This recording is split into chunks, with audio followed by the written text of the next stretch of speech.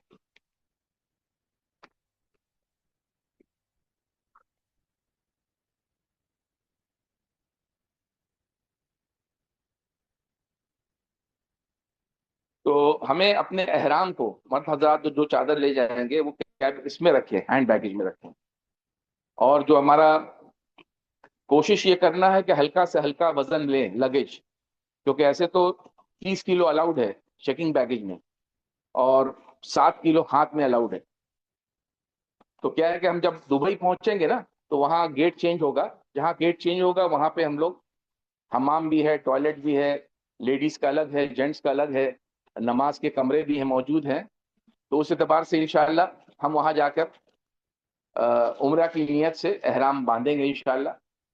تو وہ ساری باتیں ابھی آئیں گی انشاءاللہ. ہمارے مولانا عبد المتین صاحب عمرہ کے تعلق سے بات کریں گے، پھر مدینہ کے تعلق سے بات کریں گے، اور ہمارے مفتی ابراہیم صاحب حج کے جو 5 دن ہیں ان کے تعلق سے وہ بات کریں گے انشاءاللہ. تو مختصر انداز سے یہ بتا دیتے ہیں. یہ تو ٹرالی بیگ سب حاجی کو دیا جا رہا ہے. یہ جو ہے اس کو کہتے ہیں بیک پیک. یہ صرف رکھنا آپ کو مینا ارکان مظفر ہے، کیونکہ ہلکا سے ہلکا سامان لے کر جائیں گے تو وہاں سارے ارکان کرنا آسان ہوتا ہے. بعض دفعہ حاجی کو بولنے کے باوجود بھی یہ بڑا بڑا بیگ لے کے چلے جاتے ہیں. وہاں کچھ کام ہی نہیں ہے. اس میں ایک جوڑا کپڑا رکھ لیں، ایک جوڑا احرام رکھ لیں، اپنے ضرورت کا سامان، جیسے ایک چھاتا دیا جا رہا ہے کیونکہ گرمی کی وجہ سے چھاتا کا ہونا ضروری ہے. اس کے بعد یہ دیا جا رہا ہے آپ کو، یہ دکھا دیا، یہ پانی کے لیے ٹھنڈا پانی، گرم پانی، یہ ساری چیزیں ہوگی. اور اس کے علاوہ یہ دیا جا رہا ہے ہینڈ بیگ رکھانے کے لیے. اچھا، کے بعد جانماز بھی ہے، یہ جانماز ہے. اور یہ چپل رکھنے کا چپل جو ہاتھ میں لے کے جاتے ہیں نا، تو یہ بیگ اس لیے بنایا گیا خاص کر، تو اکثر و بیشتر شکایتیں ہوتی ہیں کہ چپل کہیں رکھا وہ غائب ہو گیا، وہاں سے ہٹا دیا گیا، صفائی کر دی گئی، تو یہ چپل رکھنے کا یہ لٹکانے کا بیگ ہے، تو اس میں اپنی ضرورت کا سامان بھی رکھ سکتے ہیں، چپل بھی رکھ سکتے ہیں۔ جو مزلفے میں کنکریاں ہم چنیں گے نا، بیگ اس میں ہے کیا؟ ہاں یہ ہے، یہ مزلفے میں جب ہم 70 کنکریاں چنیں گے نا تو اس بیگ میں رکھ لیں گے اور یہ لٹکا لیں گے یہاں، ٹھیک ہے نا؟ وہ پہلے دن کا جو ہوگا سارا معاملہ چلے گی۔ آئی ڈی کارڈ کہاں گئے؟ I D card, I D ایک کمپنی کی طرف سے آئی ڈی کارڈ دی جا رہی ہے، وہ وہاں پہ اس میں آپ کے سارے اس میں ہوٹل کے نام ہے مکہ مدینے کے، اس میں وہاں اور وہ ہم کو ہر وقت گلے میں لگا کے رکھنا ہے۔ دیکھیے کوئی بھی نئے شہر میں آدمی جاتا ہے تو پہلے تو جس ہوٹل میں جاتا ہے اس میں اپنے سارے سامان کو رکھے، ان کو کمرہ دے دیا گیا، اب وہ سب سے پہلے عمرہ کرنے جائے گا یا حرم جائے گا تو اپنے راستے کو پہچان لے، اس لیے یہ ایک اور ٹیگ دیا جا رہا ہے اپنے کو، یہ ٹیگ یہاں لگے گا، یعنی جو سب کا بیگ یہی کلر کا ہے، آپ نے اپنے بیگ کو کیسے پہچان گے؟ اس لیے یہ ٹیگ دیا جا رہا ہے، یہ یہاں کا تو باندھ دیں تاکہ آپ اپنی بیگ کو پہچان سکیں۔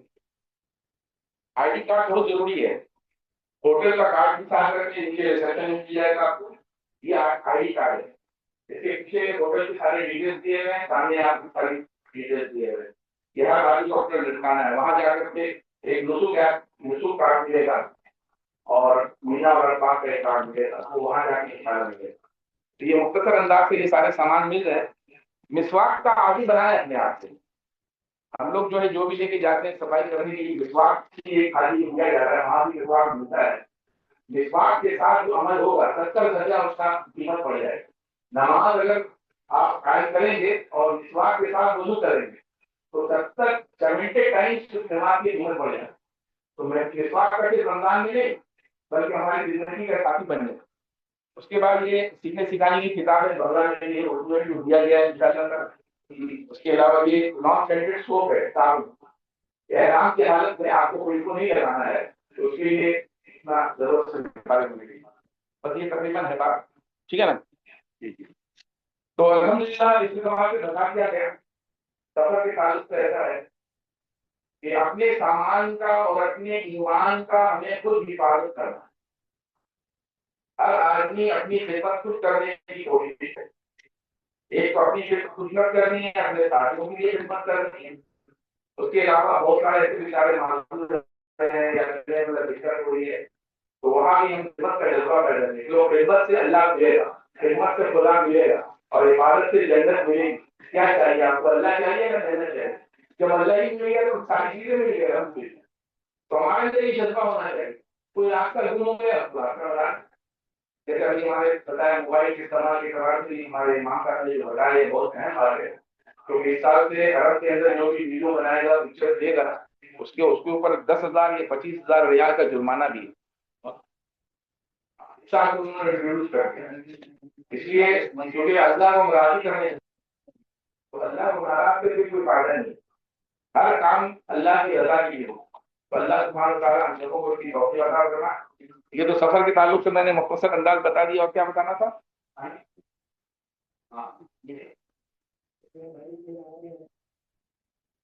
من حضرات جو کہیں گے وہ چپل جو گھٹی نظر آنا چاہیے، نیچے کا اور سامنے کا، دو ہوائی چپل ٹائپ کا من ہوتا ہے۔ مزدورات کے لیے عورتوں کے لیے کیا ہے کہ وہ جوتا بھی اور موزہ بھی پہن سکتی ہیں۔ اس کے علاوہ فلائٹ کی ڈیٹیلز یہاں دے دی گئی ہے، 9:45 مانے کہ صبح 9:45 فلائٹ کا ٹائم ہے، ڈپارچر ٹائم کلکتے سے جدہ کے لیے، اور یہ لگیج کا بھی ڈیٹیلز دیا ہوا ہے، کم سے کم 6:30 ہم ایئرپورٹ میں ارائیو کریں، ڈپارچر گیٹ میں۔ مردوں کے لیے بتا دیا احرام، چپل، ڈاکومنٹس، ویسٹ واچ، یہ ساری چیزیں دی جا رہی ہیں، اور سوکھا کھانا مختصر سفر کے لیے رکھ سکتے ہیں، ایسے تو فلائٹ میں ہمیں کھانا ملے گا، یہاں سے دبئی کے لیے بھی ملے گا، دبئی سے جدہ کے لیے بھی ملے گا ایئر لائنس کی طرف سے۔ پھر بھی احتیاطاً بہت سے لوگوں کو ہوتا ہے نا شوگر وغیرہ ہوتا ہے، کبھی شوگر لو ہو جاتا ہے تو اس کے لیے کچھ چاکلیٹس رکھ لیں، کچھ اپنی جو دوائیاں ہیں، جو دوائیاں ہم لے کر جائیں گے نا اس کا پرسکرپشن بھی ساتھ میں رکھیں انشاءاللہ۔ جدہ ارائیول ہے، جدہ جب ارائیول ہوگا تو سب سے پہلے ہمارا امیگریشن ہوگا، فنگر پرنٹس لیا جائے گا، ہمیں اپنے ہاتھ کو صاف رکھنا ہے۔ ہاں، مہندی یا کوئی ایسی چیز جس سے ہماری فنگر پرنٹس میں آبجیکشن ہو، تو سب سے پہلے آپ کا یہ چاروں اور یہ ہاتھ، یہ انگوٹھا، یہ امیگریشن آپ کا لے گا، مردوں کا بھی عورتوں کا بھی۔ تو امیگریشن کے بعد جو ہے ہم کو وہاں پر کیا دکھانا ہے؟ اپنا پاسپورٹ دکھانا ہے، اپنا ویزا دکھانا ہے، کس فلائٹ سے آ رہے ہیں وہ ٹکٹ رہے گا، بورڈنگ پاس رہے گا۔ ہمیں کلکتے میں 2 بورڈنگ پاس مل جائے گا، ایک بورڈنگ پاس کلکتے سے دبئی تک کا، دوسرا بورڈنگ پاس دبئی سے جدہ تک کا۔ تو دونوں کو رکھنا ہے، ایک تو ہم رکھ دیں، جب دبئی اتریں گے تو دوسرا بورڈنگ پاس اپنے سامنے کر لیں۔ اپنے سامان کے بعض دفعہ بھیڑ میں مجمع میں ہوتا کیا، بعض حاجیوں کو دیکھا کہ اپنا امیگریشن کاؤنٹر میں پاسپورٹ چھوڑ کے چلے گئے، جب وہ گیٹ پر پہنچ گیا تب ان کو یاد آیا پاسپورٹ چیک کر، وہاں بھی چیک ہو رہا ہے، اور پھر ان کو چھوڑا گیا، پھر گیا امیگریشن، پھر پاسپورٹ کے لیے کتنی پریشانی ہوگی۔ اس لیے ہر آدمی چوکنا رہے کہ بھائی یہ مبارک سفر میں جا رہے ہیں، اور آسانی کے ساتھ سب کام کو اللہ تعالیٰ سبحانہ تعالیٰ آسانی فرما دیں گے۔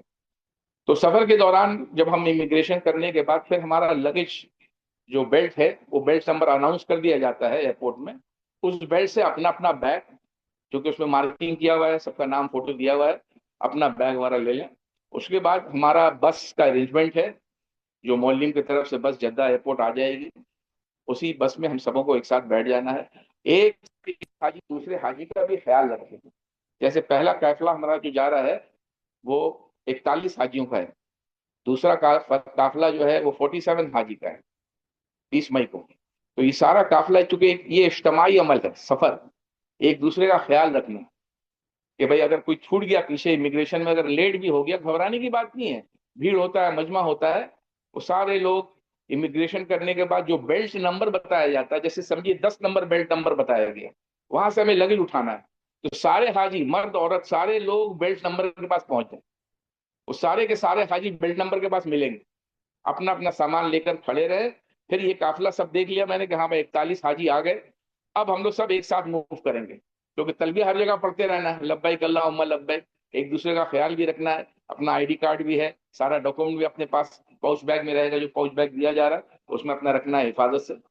تو پھر ہم لوگ آگے بڑھیں گے، بس پر بیٹھیں گے، لبیک تلبیہ پڑھتے ہوئے سیدھا ہوٹل پہلے ہم لوگ جائیں۔ ہوٹل میں جو روم نمبرز دیا جائے گا، جس روم میں آپ لوگوں کو انشاءاللہ جو بھی مشورے سے طے ہوگا، تو اس میں اپنا روم میں جائیں، اپنے ضرورت سے فارغ ہو جائیں، اپنے سامان کو کرینے سے رکھ لیں، اپنے ضرورت سے بھی فارغ، رات کا وقت ہوگا اس کو کھانا بھی لگا ہوا ہوگا ایم فلور پر، وہ بتا دیا جائے گا، وہاں جا کے اپنے کھانے سے فارغ ہو جائیں، اپنے ضرورت سے فارغ ہو جائیں، وضو کر لیں، اور پھر انشاءاللہ عمرہ کے لیے ہم لوگ روانہ ہو جائیں گے۔ یہ مختصر انداز سے میں نے بتا دیا سفر کے تعلق۔ تنویر اور کچھ بتانا سفر کے تعلق سے؟ ہاں، ہینڈ لگیج میں احرام رکھنا یہ بتا دیا میں نے، کیونکہ احرام کی پابندی جو شروع ہو جائے گی دبئی سے۔ ایسے تو اولا یہ ہے ابراہیم صاحب، اولا یہ ہے کہ اپنے گھر سے احرام پہن کے جائیں، لیکن اس کو برداشت کرنا، سمجھے نا، گھر سے اولا ہے 3 گھنٹے کا، دبئی میں 3 گھنٹے کا ٹرانزٹ، تو انشاءاللہ تعالیٰ اس کا خیال رکھا جائے۔ اس کے علاوہ سیم ٹائم، جو ٹائم لکھا ہوا ہے 9:45 اسی ٹائم میں فلائٹ ہے۔ ہاں، 12 تاریخ کو بھی اسی ٹائم میں فلائٹ ہے، اور 20 تاریخ کو بھی اسی ٹائم میں فلائٹ ہے، یہ 12 ہی کا بتایا گیا۔ ٹھیک ہے انشاءاللہ۔ تو ابھی ہمارے عبد المتین صاحب عمرہ کے تعلق سے کیا ہے 2 سلائڈ بتاؤ۔ اب یہ سارا سامان جو دیا جا رہا ہے اس کی ڈیٹیلز ہیں اس کے اندر، ٹھیک ہے، احرام وغیرہ، پانی کا بوتل، یہ حج گائیڈ، زمزم تو خیر وہاں ملے گا مدینے میں، اس کے علاوہ یہ دوا پرسکرپشن، اپنا ضرورت کا سامان، یہ ساری چیزیں۔ اور بتاؤ اس کے بعد یہ ہے، ہاں، ڈوز، میں نے چونکہ اللہ کے ہاتھ میں ہے کہ وہاں ٹیمپریچر کیا ہوگا، کلکتے کا اور پٹنہ کا ٹیمپریچر دیکھیں گے تو کبھی 40 ہے، 50 ہے، اللہ خیر کرے، وہاں بھی اللہ عافیت فرمائیں گے ٹیمپریچر کے اعتبار سے۔ ہمیں کیا ہے نا کہ ہر وقت پانی وغیرہ پیتے رہنا ہے، اس کے علاوہ دعا وغیرہ جو ہے ہمارے پاس، گروپ لیڈر کے گائیڈنس کو سمجھنا ہے، جو آپ کا امیر جماعت ہوگا، جو گروپ لیڈر ہوگا، اس کی بات کو ماننا بھی ہے، اس کی بات کو سننا بھی ہے، چونکہ دیکھیے پورا عملہ ہے یہ، سمجھیے یہ پوری جماعت ہے، لیکن اس میں جو گروپ لیڈر ہے، جو ذمہ دار ہے، اس کو ہمیں مان کے چلنا ہے.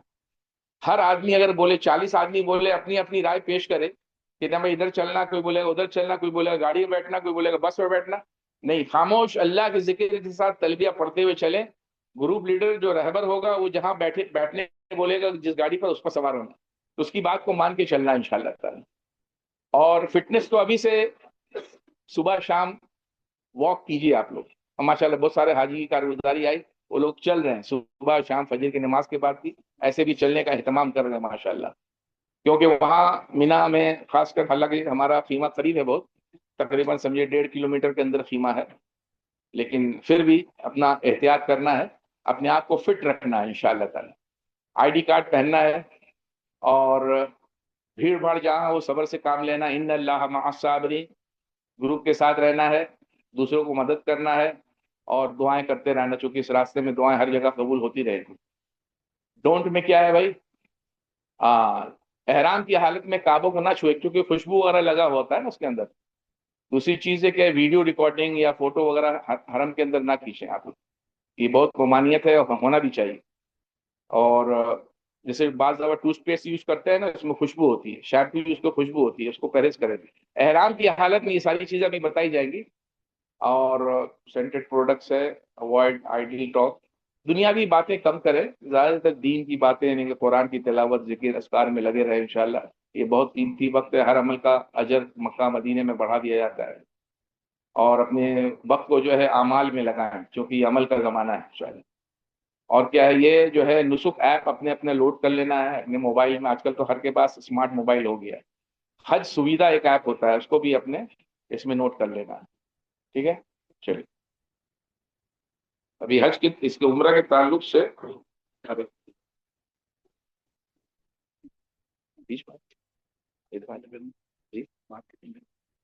ابھی سبھی یہ 11:45 ہو رہا ہے نا، 1 بجے تک، 1 بجے تک مکمل کرتے ہیں. 1 بجے یہ لگا مدینہ کر سکتا ہوں.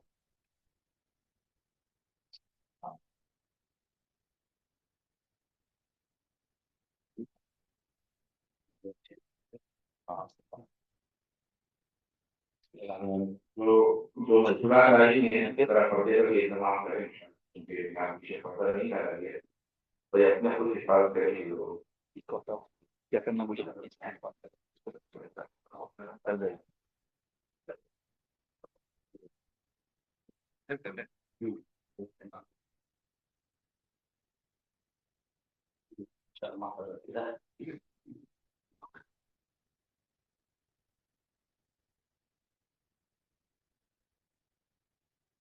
الحمد لله الذي هدانا لهذا وما كنا لنهتدي لولا أن هدانا الله ونشهد أن لا إله إلا الله وحده لا شريك له ونشهد أن سيدنا ومولانا محمدا عبده ورسوله.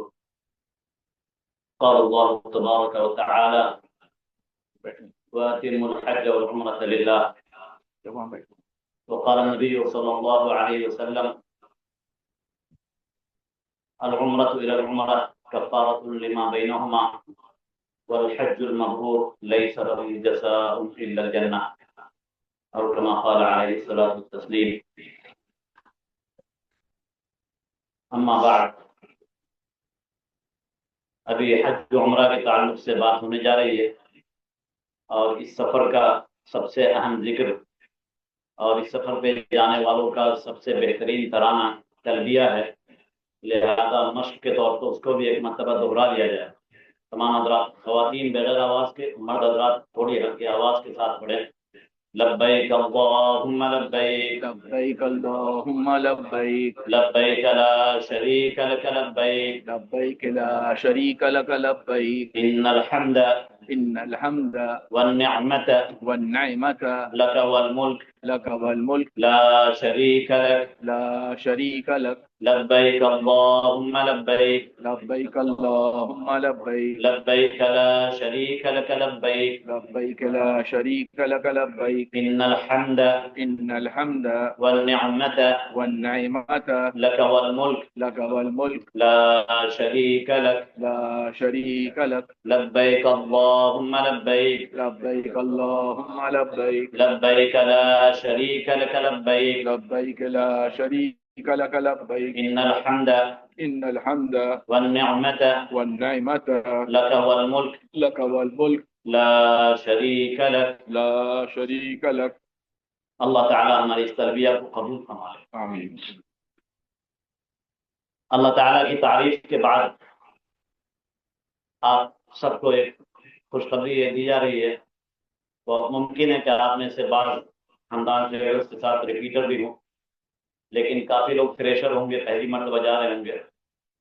میں بھی بطور گاہک ایز اے پارٹی اور کسٹمر میں نے بھی ایک مرتبہ خاندان ٹریولز کے ساتھ سفر کیا ابھی پچھلے رمضان میں، اور الحمدللہ اچھا سفر رہا.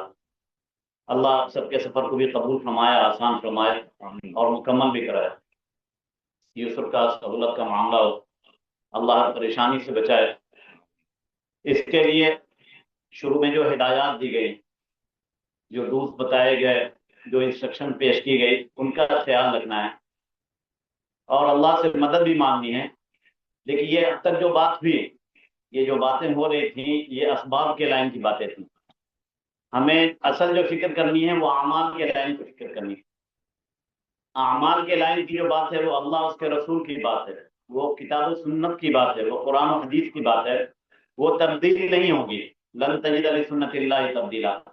اسباب کی بات یہ بدلتی رہے گی حالات کے اعتبار سے. کبھی کہتے ہیں کیمرے والا موبائل لے کر ہی جاؤ، اور کبھی کہتے ہیں استعمال کرنا منع ہے، جرمانہ ہوگا.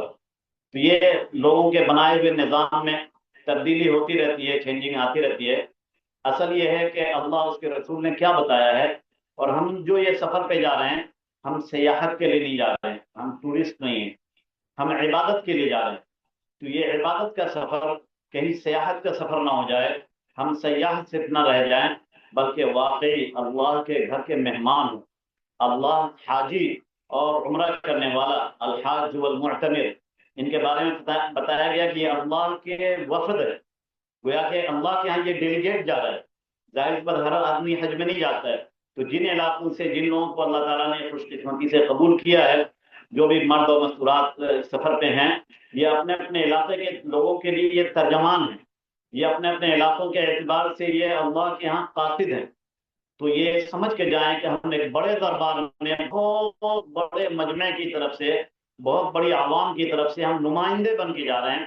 تو کیسا ہونا چاہیے وہ نمائندہ جو دربار الہی میں حاضر ہو کر سب کی درخواست پیش کرے گا، سب کے لیے قبول کروائے گا. اور واقعی بہت قبول ہوتی ہے کہ ایک ایک حاجی کی دعا ایسی قبول ہوتی ہے کہ وہ 400 لوگوں کے بارے میں، بلکہ بعض روایتوں میں ہے کہ 400 گھرانے کے بارے میں وہ اس کی دعا قبول ہوتی ہے. جس کی مغفرت کے لیے کہہ جائے اللہ اس کی مغفرت فرما دیتا ہے. اللہ کے نبی صلی اللہ علیہ وسلم سے حضرت عمر رضی اللہ تعالیٰ عنہ نے بتایا کہ میں عمرے کے لیے جا رہا ہوں. حضور پاک صلی اللہ علیہ وسلم نے فرمایا یا اخی لا تنسانا فی دعواتک، اپنی دعا میں مجھے مت بھولنا. تو حضور پاک صلی اللہ علیہ وسلم خود اگر اس سفر پہ جانے والے سے دعا کی درخواست کرتے ہوں، تو پھر ساری عوام اور بقیہ پبلک اور نبی کی امت وہ تو بہت زیادہ آپ سے دعا کی درخواست کرتی ہے. اور میں بھی اور سارے لوگ آپ تک تمام سے اور پوری عوام کی طرف سے ہم لوگ آپ سے درخواست کرتے ہیں کہ آپ ضرور ہمارے دعائیں کریں، انسانیت کے لیے، امن اور شانتی کے لیے، اور جو ہے ہمارے ملک میں فضا اچھی رہے اور عدل و انصاف رہے، اور سب کو اللہ ہدایت دے، سب کو اللہ جنت دے. آپ اس کے لیے دعا ضرور فرمائیں گے انشاءاللہ. لیکن ایک بات سمجھنے کی یہ ہے کہ آپ کی دعا قبول ہوگی اور آپ سب کے نمائندے بن کر قبول کروائیں گے، یہ تو جب ہی ہوگا جب آپ کا سفر بھی قبول ہو، اور جس عبادت کے لیے جا رہے ہیں یہ عبادت وہاں مقبول ہو. کہ پہنچا ہوا ہی پہنچا پائے گا، جس کی اپنی پہنچ نہ ہو وہ دوسرے کو کیسے آگے بڑھا سکتا ہے. اس لیے بہت زیادہ ضروری ہے کہ اس سفر کو کامل بنایا جائے، عمل کے اعتبار سے، عبادت کے اعتبار سے، کتاب و سنت کے مطابق عمل کو ضرور بھی ضرور پورا کیا جائے. اور اللہ نہ کرے اگر کوئی غلطی ہو جائے، ہم کوئی فرشتے تو ہیں نہیں کہ غلطی نہیں ہوگی، لیکن ہم کوئی ابلیس اور شیطان بھی نہیں کہ غلطی ہو تو اس کا کفارہ بھی نہ کرے، کوئی فدیہ نہ دے. اس کا دم واجب ہو تو دم نہ دیں، استغفار نہ کریں، صدقہ نہ نکالیں. غلطی ہو سکتی ہے بربنائے بشریت، لیکن غلطی پر اللہ تعالیٰ نے اس سفر میں بطور خاص مالی اعتبار سے اللہ تعالیٰ نے اس میں ایک نظام رکھا ہے کہ اس غلطی پہ اتنا خرچہ کرنا ہے، اس میں 1 صدقہ، اس میں 6 صدقہ، اس میں 1 بکرا، اس میں 1 اونٹ. بہرحال وہ جو ہے غلطیوں کی معافی کا ذریعہ، اس کا سلسلہ رکھا گیا ہے. تو ہم سب ایک نیت یہ کریں کہ انشاءاللہ پہلی بات تو ہم غلطی نہیں کریں گے، سیکھ کر جائیں گے. دوسری بات یہ کہ اگر غلطی ہو جائے تو اس کا جو کفارہ بنتا ہے اس کو ضرور بھی ضرور ادا کریں گے انشاءاللہ تعالی. کریں گے بھائی؟ اللہ سب کو قبول فرمائے. تو اب جو ہے آپ کا سفر جیسا کہ بتایا گیا کہ کلکتے سے دبئی ہو رہا ہے، اور دبئی سے پھر جدے جائیں گے، جدے سے مکہ پہنچیں گے. ہم جو جا رہے ہیں اس گھر کی زیارت کے لیے، کعبہ شریف کی زیارت کے لیے جو ہم جا رہے ہیں، حج بیت اللہ کے لیے جا رہے ہیں، وہ اس کی شکل یہاں رکھی گئی ہے. یہ جو کعبہ شریف کی تصویر ہم دیکھ رہے ہیں، اس کی جو نقل بنائی گئی ہے، یہ کعبہ بیت اللہ کا جو سفر ہے وہ اسی گھر کے لیے ہے. اس کے چاروں طرف مسجد بنی ہوئی ہے. وہ جو اس کے باہر جیسے یہاں دیکھ رہے ہیں چاروں طرف سفید چادر بچھی ہوئی ہے، سمجھیے کہ مطاف ہو گیا. مطاف جہاں طواف کرتے ہیں، بیچ میں بیت اللہ، چاروں طرف مطاف، اور اس کے بعد جو ہے جیسے یہ عمارت ہے، یہ عمارت ہے مسجد الحرام. تو کعبہ شریف 3 سرکل کے اندر ہے. ایک تو یہ مطاف کے بعد والی مسجد الحرام، یہ اس کی پہلی سرکل ہے، پہلی باؤنڈری ہے. مسجد الحرام اسی کو کہتے ہیں حرم شریف. دوسری سرکل جو ہوتی ہے اس کے باہر، جو مکہ مکرمہ کے بھی باہر اور دور دور تک ہے اس کا دائرہ، اس کو کہتے ہیں حدود حرم. یہ 2-3 باتیں ہمیں یاد رہیں، کچھ ٹرمز بھی اور کچھ جو ہے عربک جو ہے ورڈز بھی ہم یاد کرتے جائیں. عرب ملک جا رہے ہیں اور دینی سفر پہ جا رہے ہیں. عربی ہماری مذہبی زبان ہے، یہ ریلیجیس لینگویج ہماری، لہذا کوشش کریں کہ عربی الفاظ زبان پہ چڑھاوے. ماشاءاللہ سب پڑھے لکھے لوگ ہیں، کتنی زبانیں جانتے ہوں گے. میں بھی چند زبانیں جانتا ہوں اور آپ ہم سے زیادہ جانتے ہو. عربی زبان ضرور جانیں. تو بہرحال یہ کعبہ شریف پہلے تو مسجد الحرام کے اندر ہے، پہلا دائرہ اس کا مسجد الحرام ہوا. دوسرا دائرہ اس کا جو ہے وہ حدود حرم ہے، جو شہر کے باہر ہے، جس کی سب سے قریبی جگہ تنعیم ہے. وہاں ایک مسجد بنی ہوئی ہے، مسجد عائشہ. عموماً عمرہ وہاں رہتے ہوئے عمرہ کی نیت کرتے تو ادھر ہی جاتے ہیں. لیکن اس کے باہر بھی ایک سرکل ہے بہت بڑی، اس کو کہتے ہیں حدود میقات. یہ حدود میقات اتنی دور سے ہے. میں اصل جو بات کر رہا تھا آپ سے کہ جدہ جانا ہے آپ کو، دبئی سے جو جدہ کی فلائٹ ہوگی، جدہ لینڈ کرنے سے پہلے، جدہ پہنچنے سے پہلے ہم حدود میقات کو کراس کر چکے ہوں گے. حکم یہ ہے کہ جو بھی آدمی، جو بھی مسلمان مکہ جائے، حج کے لیے جائے، عمرے کے لیے جائے، حج کے موسم میں جائے یا سال بھر میں کبھی بھی جائے، حکم یہ ہے کہ جو بھی وہاں جائے وہ اگر باہر سے جا رہا ہے، جیسے ہم لوگ باہر سے جا رہے ہیں، دور والے ہیں، عربی اصطلاح میں، شریعت کی اصطلاح میں اس کو کہا جاتا آفاقی. ہم لوگ سب آفاقی لوگ ہیں. تو آفاقی لوگ جب بھی جائیں کعبہ دیکھنے کے لیے تو عمرہ یا حج کی نیت اور احرام کے ساتھ جاؤ. تو خلاصہ یہ ہوا کہ ہمیں حالت احرام میں وہاں پہنچنا ہے. اور کہاں پہنچنا ہے؟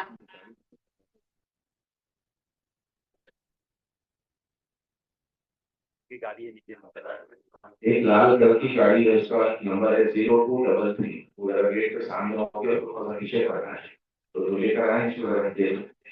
دوسری گاڑی کا 0233 لال کی گاڑی.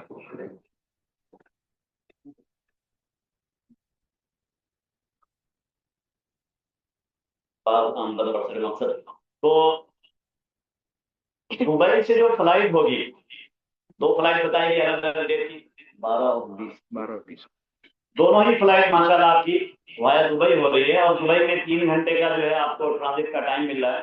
تو یہ دبئی میں ہم تمام لوگوں کو جو بھی جانے والے ہیں حضرات، احرام کی تیاری کر لینی. ایک تیاری تو ہوگی پہلے سے، اپنے گھر پہ صفائی وغیرہ، اور غسل بھی کر لیں گے گھر پہ ہی.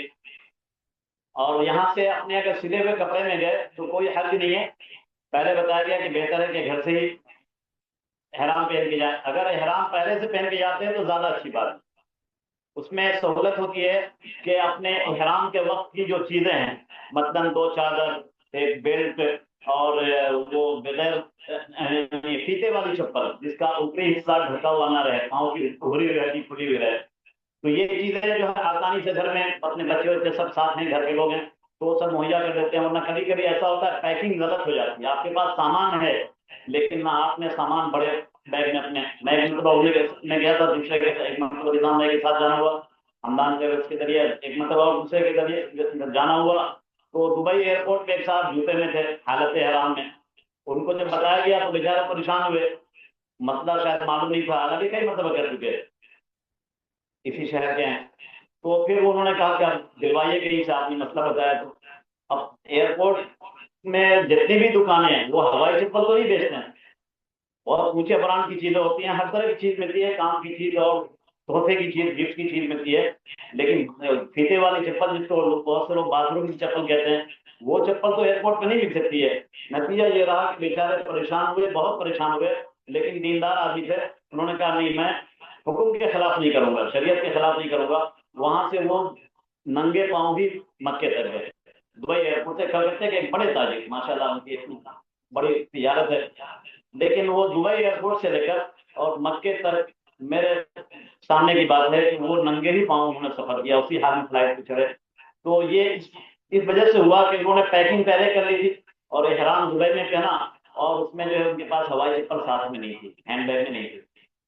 لہذا اگر گھر پہ تیاری کر لے تو زیادہ اچھی بات ہے، اور اگر نہیں گھر پہ تیاری ہوئی ہے تو دبئی ایئرپورٹ پہ کر لیں. مردوں کے لیے تو تیاری یہی ہے کہ وہ اپنے کپڑے بدل لیں گے، 2 بیس بھی چادر استعمال کریں گے. مستورات کے لیے یعنی ہماری بہنوں کے لیے، خواتین کے لیے، ماؤں کے لیے، ان کے لیے لباس کے اعتبار سے ایسی کوئی پابندی نہیں ہے.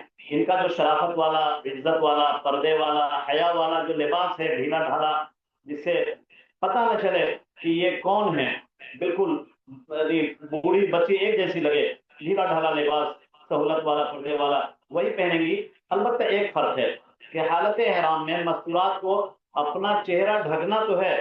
ہماری مائیں بہنیں تو ماشاءاللہ مارکیٹ جاتی ہیں تو یہ چہرہ نہیں کھولتی ہیں، اور مکے جائیں گی تو چہرہ کھول کے جائیں گی. اللہ کے گھر جائیں گی جہاں اللہ کے سارے احکامات اترے، مدینے جائیں گی جہاں جو ہے اللہ کے نبی صلی اللہ علیہ وسلم نے جو ہے پردے کا حکم سنایا تھا، تو کیا وہاں جا کر بے پردہ ہو جائیں گی؟ نہیں، چہرہ ہی تو اصل ترجمان ہے، لہذا چہرہ تو ڈھک کر رکھنا ہے. اب شکل اس کی کیا ہوگی، اس کے لیے ایک ترکیب یہ استعمال کی جاتی. پہلے زمانے میں بھی حضور پاک صلی اللہ علیہ وسلم کے زمانے میں بھی ترکیب استعمال ہوتی تھی، لیکن ابھی بھیڑ بھاڑ زیادہ ہے، اس سے آسانی کے لیے بتایا جاتا ہے کیپ لگا دیں گے، کیپ لگا دیں گی اور اس کے اوپر سے جو ہے یہ اپنا نقاب گرا دیں گی، تو کیا چہرہ ڈھک بھی گیا اور چہرے سے کپڑا ہٹا ہوا ہے تو پردہ بھی ہو گیا اور احرام بھی ہو گیا. تو اس کا خیال رکھنا ہے. پردے کے اعتبار سے بھی ہمیں محتاط رہنا ہے، کیونکہ پردہ اور حیا یہ ایمان کا حصہ ہے. الحیاء شعبۃ من الایمان. اور حج اور عمرہ یہ ایک ایسا عمل ہے، عمرہ کسی پر واجب نہیں، ابھی بات عمرے ہی کی شروع ہوئی ہے، عمرہ کسی پہ واجب نہیں، اور حج صرف مالداروں پہ چند شرائط کے ساتھ واجب ہے. لیکن پردہ ہر عورت پہ واجب ہے، ہر مرد کو چاہیے غیر محرم عورتوں سے بھی پردہ کرے، اس لیے پردے کا خیال رکھنا ہے. تو مرد حضرات کو لباس کے اعتبار سے جو تیاری کرنی ہے کہ 2 چادر پہننی ہے، جسم پہ کوئی سلا ہوا کپڑا، جسم کی حیت پر، باڈی کے شیپ پر اسٹچ کیا ہوا کوئی بھی کپڑا چھوٹا بڑا بالکل نہ ہو، اور پاؤں میں جوتا موزہ نہ ہو، چپل ایسی ہو جو فیتے والی چپل ہو، اور سر کھلا رہے گا، چہرہ بھی کھلا رہے گا، پاؤں کی ابری ہڈی بھی کھلی ہوگی. مستورات کا چہرہ ڈھکا ہوگا لیکن کپڑا چہرے سے ہٹا ہوگا. یہ ہو گئی بات. اب جو ہم نے یہ تیاری کر لی، اب بہت اچھا ہے کہ اپنے گھر میں کر لیں یا کلکتہ ایئرپورٹ پہ کر لیں یا پھر جو ہے دبئی کے ایئرپورٹ پہ کر لیں. ویسے دبئی ایئرپورٹ پہ 3 گھنٹے کا وقت یہ بہت زیادہ نہیں ہے، گیٹ کی تبدیلی اور یہاں وہاں بھاگنا. میرا ایک مطلب دبئی سفر ہوا تھا تو وہاں کی کارروائی سے گزرنا وہ بھی ایک کام ہے. لہذا بہتر تو یہی ہوگا کہ تیاری پہلے کر لی جائے. اگر پہلے تیاری نہیں ہوئی تو دبئی ایئرپورٹ پہ ضرور لازمی طور پر تیاری کر لیں. میں نے اس کی وجہ آپ کو بتا دی کہ دبئی سے جو فلائی کریں گے تو جدے کی لینڈنگ سے پہلے ہم میقات کو کراس کر چکے ہوں گے، اور میقات کو بغیر احرام کے، بغیر نیت کے کراس کرنا یہ جائز نہیں ہے. تو ایسے تمام لوگ جو کعبہ شریف کو دیکھنے جا رہے ہیں، حج و عمرے کے لیے جا رہے ہیں، لہذا تیاری کر کے فلائٹ پہ چڑھیں گے، نماز بھی 2 رکعت پڑھ لیں۔ دبئی کے ایئرپورٹ میں جیسا بھی بتایا گیا کہ وہاں جو ہے نماز خانے بنے ہوئے، نماز کے کمرے بنے ہوئے، مردوں کے لیے الگ، مستورات کے لیے الگ، وضو خانہ وغیرہ سب ہے۔ غسل تو اپنے گھر پہ کر لیا، اور جو ہے اب احرام کے لیے جو نماز پڑھنی ہے، میرے خیال سے ظہر کا وقت ہی رہے گا دبئی ایئرپورٹ پہ، تو وہاں جو ہے وضو بنا کر ظہر کی نماز بھی پڑھ لیں، اور احرام کے لیے اسپیشلی 2 رکعت نماز اور تحیۃ الاحرام۔ جانے والوں میں حاجیوں کے ساتھ حجنیں بھی ہیں، بھائیوں کے ساتھ بہنیں بھی ہیں ہماری، ان کے لیے خاص مسئلہ یہ ہے، ان کے ساتھ ایک خاص بات پیش آتی ہے، کبھی کبھی اللہ تعالیٰ ہر مہینے ان کی نماز معاف کر دیتا ہے۔ یہ آدم کی ہر بیٹی کے ساتھ ہے۔ اللہ کے نبی صلی اللہ علیہ وسلم نے حضرت عائشہ کو کہا تھا، اور کہا تھا گھبراؤ مت، اور پھر ان کو جو ہے وہ تنعیم بھیجا تھا، وہاں سے وہ نیت کر کے بعد میں آ گئی تھی۔ تو اسی جگہ کی مسجد کا نام ہے مسجد عائشہ۔ تو اگر ویسی حالت ہو کہ ماہانہ ترتیب کے اعتبار سے اگر نماز بند ہے، تو دبئی ایئرپورٹ پر 2 رکعت پڑھنے کے لیے جو کہا جا رہا ہے وہ نماز یہ خواتین نہیں پڑھیں گی، حجینیں نہیں پڑھیں گی۔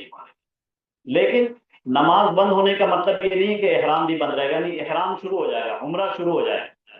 اللہ کی طرف سے ایک ایسی سہولت ہے کہ نماز کی گنجائش نہیں ہے، طواف کی گنجائش نہیں ہے، قرآن کی تلاوت کی گنجائش نہیں ہے، لیکن احرام کی گنجائش ہے، عمرے کی گنجائش ہے، حج کی گنجائش ہے۔ ہاں، اعمال میں سے 1-2 عمل ایسا ہے، ایک عمل بلکہ کہیے کہ ایسا عمل ہے، وہ آئے گا اس کا تذکرہ، کہ اس عمل میں ذرا سا رکنا ہوگا، تھوڑا اپنے آپ کو وہاں جو ہے صبر سے کام لینا ہوگا، ہماری بہنوں کو ذرا انتظار کرنا ہوگا، احرام جاری رہے گا، عمل میں ذرا تاخیر ہوگی۔ بہرحال تو تمام بھائی اور بہنیں یہ تیاری کر کے فلائٹ پہ چڑھیں گے، کوشش کریں باوجود حالت میں ہمارا سفر ہو جہاں تک ہو سکے۔ فلائٹ پہ چڑھنے کے بعد جب ٹیک آف ہو جائے اور تھوڑا آگے چلے جائیں، کبھی کبھی ایسا ہوتا ہے کہ ٹیک آف کے تھوڑے بعد کوئی اعلان ہوتا ہے، ایمرجنسی لینڈنگ کی بات آتی ہے، اللہ نہ کرے ویسی کوئی بات ہو، تو اگر ویسا کچھ ہوا، اس لیے کہتے ہیں کہ فوراً نیت نہ کرے ٹیک آف کے بعد، جب ذرا کچھ دیر آگے چل پڑے، مثلا کیٹرنگ سروس شروع ہو گئی اور جو ہے بیلٹ کھولنے کی اجازت دے دی گئی، یہ پہچان ہوتی ہے کہ سب کچھ ٹھیک ہے، نارمل ہے، تو جب اپنے پیٹ کی بیلٹ کھولنے کی اجازت، سیٹ بیلٹ کھولنے کی اجازت مل جائے، کیٹرنگ سروس شروع ہو جائے، اس وقت کیا کریں، تلبیہ پڑھ لیں، اس وقت پڑھ لیں یا ناشتہ کر کے پڑھ لیں۔ تلبیہ سے پہلے نیت ہوگی، کیا نیت کریں گے؟ میرے خیال سے سب سے بہتر یہی رہے گا، اگر کوئی بہت پرانے نہیں ہے اس بارے میں، تو افراد یا قران کی نیت کرنا ان کے لیے مناسب نہیں، کیونکہ افراد اور حج افراد، آپ جانتے ہیں کہ حج کی 3 قسم ہوتی ہے، افراد، تمتع، قران۔ افراد اور قران یہ 2 ایسے ہیں، افراد کے لیے تمتع سے ذرا بھاری ہے، تمتع سے بھاری افراد ہے، اور افراد سے بھاری قران ہے۔ کیا مطلب ہے؟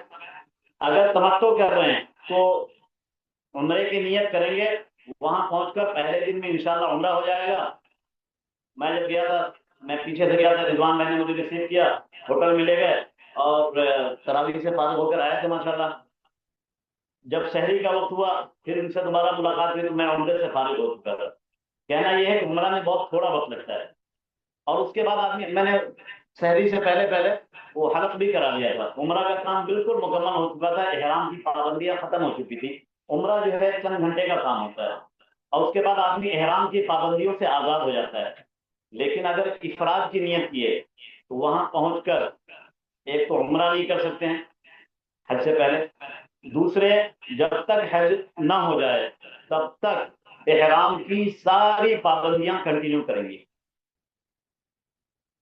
یہ تو افراد کا معاملہ ہے کہ سفر میں نیت شروع ہوئی، احرام کی پابندیاں شروع ہوئی، احرام کی حالت میں 9 چیزوں کی پابندی ہے، 9 کام ایسے ہیں جو احرام کی حالت میں نہیں کرنی، 9 کام، کم از کم 7 تو ضروری گن لیں۔ بہرحال تو اگر افراد میں ہے تو یہ پابندیاں کئی دنوں تک یہ لگاتار چلتی ہی رہیں گی، اور اگر ان کا خیال یہ رکھا کہ گناہگار ہوں گے، کبھی کم واجب ہوگا، کبھی کم واجب ہوگا، اور نہیں کیا تو پہلے سے زیادہ گناہگار ہوں گے۔ یعنی حج و عمرہ نہ کرنے والوں سے زیادہ برے وہ ہو جائیں گے جو حج و عمرہ کریں اور اس میں دم واجب ہونے پر دم ادا نہ کریں. تو افراد میں یہ پریشانی ہے. قران میں یہ ہے کہ قران کرنے والے کے لیے وہاں پہنچ کر عمرہ تو کر سکتے ہیں، لیکن عمرے کا جو چوتھا کام ہے حلق کرانا، مسورات کے لیے قصر کرانا، یہ وہ نہیں کر سکتے ہیں. اور احرام جو شروع ہوا تھا فلائٹ میں، وہ اس کی ساری پابندیاں اور نیت جاری رہے گی جب تک حج سے فارغ نہ ہو جائے. یہ بھی ایک بہت لمبا ہے. اور دوسری بات یہ ہے، عموماً قرآن بتانے والوں سے بھی اس بارے میں بھول ہو جاتی ہے، انہیں یہ مسئلہ یاد نہیں رہتا ہے کہ قرآن کی اگر کسی نے نیت کر لی اور اس میں کوئی غلطی ہوتی ہے، ممنوعات احرام میں سے کسی کا ارتکاب ہوتا ہے، احرام کی حالت میں جن کاموں سے بچنا ضروری ہے، قرآن کی نیت کرنے والا اگر ان میں سے کوئی کام کر لے تو ایک غلطی پر 2 دم دینا ہوگا. غلطی ایک اور کفارہ 2، کیونکہ انہوں نے ایک ساتھ 2 چیز کی نیت کر رکھی ہے. گویا کہ انہوں نے 2 احرام باندھا ہے، ایک احرام عمرے کا، دوسرا احرام حج کا. تو عمرے کے احرام میں غلطی ہوئی اور حج کے احرام میں غلطی ہوئی. مثلا ہاتھ میں خوشبودار صابن، جو عام طور پر نارمل سارے صابن خوشبو والے ہوتے ہیں، ہینڈ واش، فیس واش جتنے ہیں، سر کا تیل ہے، سب خوشبو والے. اگر لگا لیا، پورے سر میں تیل لگا لیا یا ہاتھ میں صابن لگا لیا، ہاں یہ اپنی رسٹ تک، اگر اس کو صابن سے دھو لیا، واش روم جاتے ہیں صابن لگاتے ہیں عموماً، تو اگر دھو لیا تو اس پر ایک دم واجب ہوتا ہے. اگر قرآن والے نے ایسا کیا 2 دم دیں گے وہ. اس لیے قرآن کی نیت کرنے سے پہلے یا افراد کی نیت کرنے سے پہلے اچھی طرح سوچ لیں، سمجھ لیں، مشورہ بھی کر لیں اس کا. لیکن اگر کوئی کرتے ہیں، ہمت ہے، واقفیت ہے، تو بہت اچھی بات ہے. آسانی اس میں ہے کہ تمتع کی نیت کی جائے. حج تمتع یہ ہوتا ہے کہ وہاں پہنچ کر عمرہ کیا اور چند گھنٹے میں عمرے سے فارغ ہوئے اور پھر احرام کی پابندیوں سے آزاد ہو گئے. اسلام کی پابندیاں رہیں گی، احرام کی پابندیاں ختم. اب جب حج کا وقت آئے گا، اس وقت میں 7 تاریخ کو، 8 تاریخ کو، اس وقت میں جو ہے حج کی نیت کریں گے اور پھر حج کے اعمال پورے کر کے 2-3 دن میں وہ احرام بھی کھل جائے گا انشاءاللہ. حج تو رہے گا 5 دنوں تک، بلکہ 6-7 دنوں تک، لیکن احرام کی پابندیاں جو ہیں وہ 2-3 دن میں ختم ہو جائیں گی. لہذا مشورہ یہ دیا جائے گا کہ حج تمتع کرے تو اچھا ہے. تمتع کا معنی ہی ہے فائدہ اٹھانا، نفع حاصل کرنا. تو نفع حاصل کریں کہ سفر بھی ہو جائے، عمل بھی ہو جائے، عمرہ بھی ہو جائے، حج بھی ہو جائے، اور پابندی کا وقت کم سے کم رہے. یہ پابندی کی بات جو سامنے آ رہی ہے ہمارے، کہیں ایسا نہ ہو ذہن میں ہمارے شیطان کوئی فطور ڈالے کہ یہ پابندی کیوں ہے اور اتنی جو ہے ہارڈ اینڈ فاسٹ اور اتنی اسٹرکٹ یہ کیوں ہے. یہ کیوں کا سوال تو کسی مسلمان کے ذہن میں ہرگز نہ آئے اگر وہ مسلمان ہے. ہم جب نماز پڑھتے ہیں، نماز میں بہت ساری چیزیں، جائز چیزیں ناجائز ہو جاتی ہیں. کیا ہم اس کے بارے میں بھی کچھ کہیں گے؟ روزے کی حالت میں آب زمزم پی سکتے ہیں کیا؟ نہیں پی سکتے ہیں. نماز کی حالت میں سلام نہیں کر سکتے ہیں. روزے کی حالت میں آب زمزم نہیں پی سکتے ہیں. اسی طرح اعتکاف میں جب ہوتے ہیں وہاں پابندیاں اور بڑھ جاتی ہیں. تو جب احرام میں ہوتے ہیں تو پابندیاں اور بھی بڑھ جاتی ہیں. البتہ نماز کی پابندی الگ، نماز کی حالت میں جو چیزیں منع ہیں وہ الگ ہیں. روزے کی حالت میں جو چیزیں منع ہیں تو الگ ہیں. اعتکاف میں جو منع ہے وہ تو الگ ہے. اور احرام میں جو منع ہے وہ بھی الگ ہے. احرام کی حالت میں کیا کیا منع ہے؟ جیسے ہی دبئی سے جدے کے لیے روانہ ہوں گے، یعنی میقات سے پہلے سے ہم کو جو نیت کرنی ہے، نیت کرتے ہی ہم تلبیہ پڑھیں گے اور تلبیہ پڑھتے ہی پابندیاں شروع ہو جائیں گی. وہ پابندیاں کیا کیا ہیں؟ مردوں کے لیے ایک تو یہ کہ سر کھلا رہے، دوسرے چہرہ کھلا رہے، تیسرے پاؤں کی ابھری ہوئی ہڈی یہ کھلی ہوئی رہے. مستورات کے لیے چہرے سے کپڑا ہٹا ہوا رہے، پردہ رہے لیکن کپڑا ہٹا ہوا رہے. اب ان کے علاوہ خوشبو کا کوئی استعمال نہ ہو، کھانے میں، لگانے میں، سونگھنے میں، چھونے میں، تمام طرح کی خوشبو سے اور سینٹ سے، فریگرنس سے ہم اپنے آپ کو بچائیں. عطر ہو اور کوئی دوسری طرح کی خوشبو ہو، صابن، surf, shampoo, face wash, hand wash, جو بھی اس طرح کی چیز ہے وہ کیک کی شکل میں ہو، لکوڈ کی شکل میں ہو، ان سب سے اپنے آپ کو پورا بچانا ہے. فلائٹ میں جو سروس ہوتی ہے کیٹرنگ کی، اس میں ایک پاؤچ ملتی ہے عموماً، اور پرائیویٹ والوں کے ساتھ یہ معاملہ زیادہ رہتا ہے.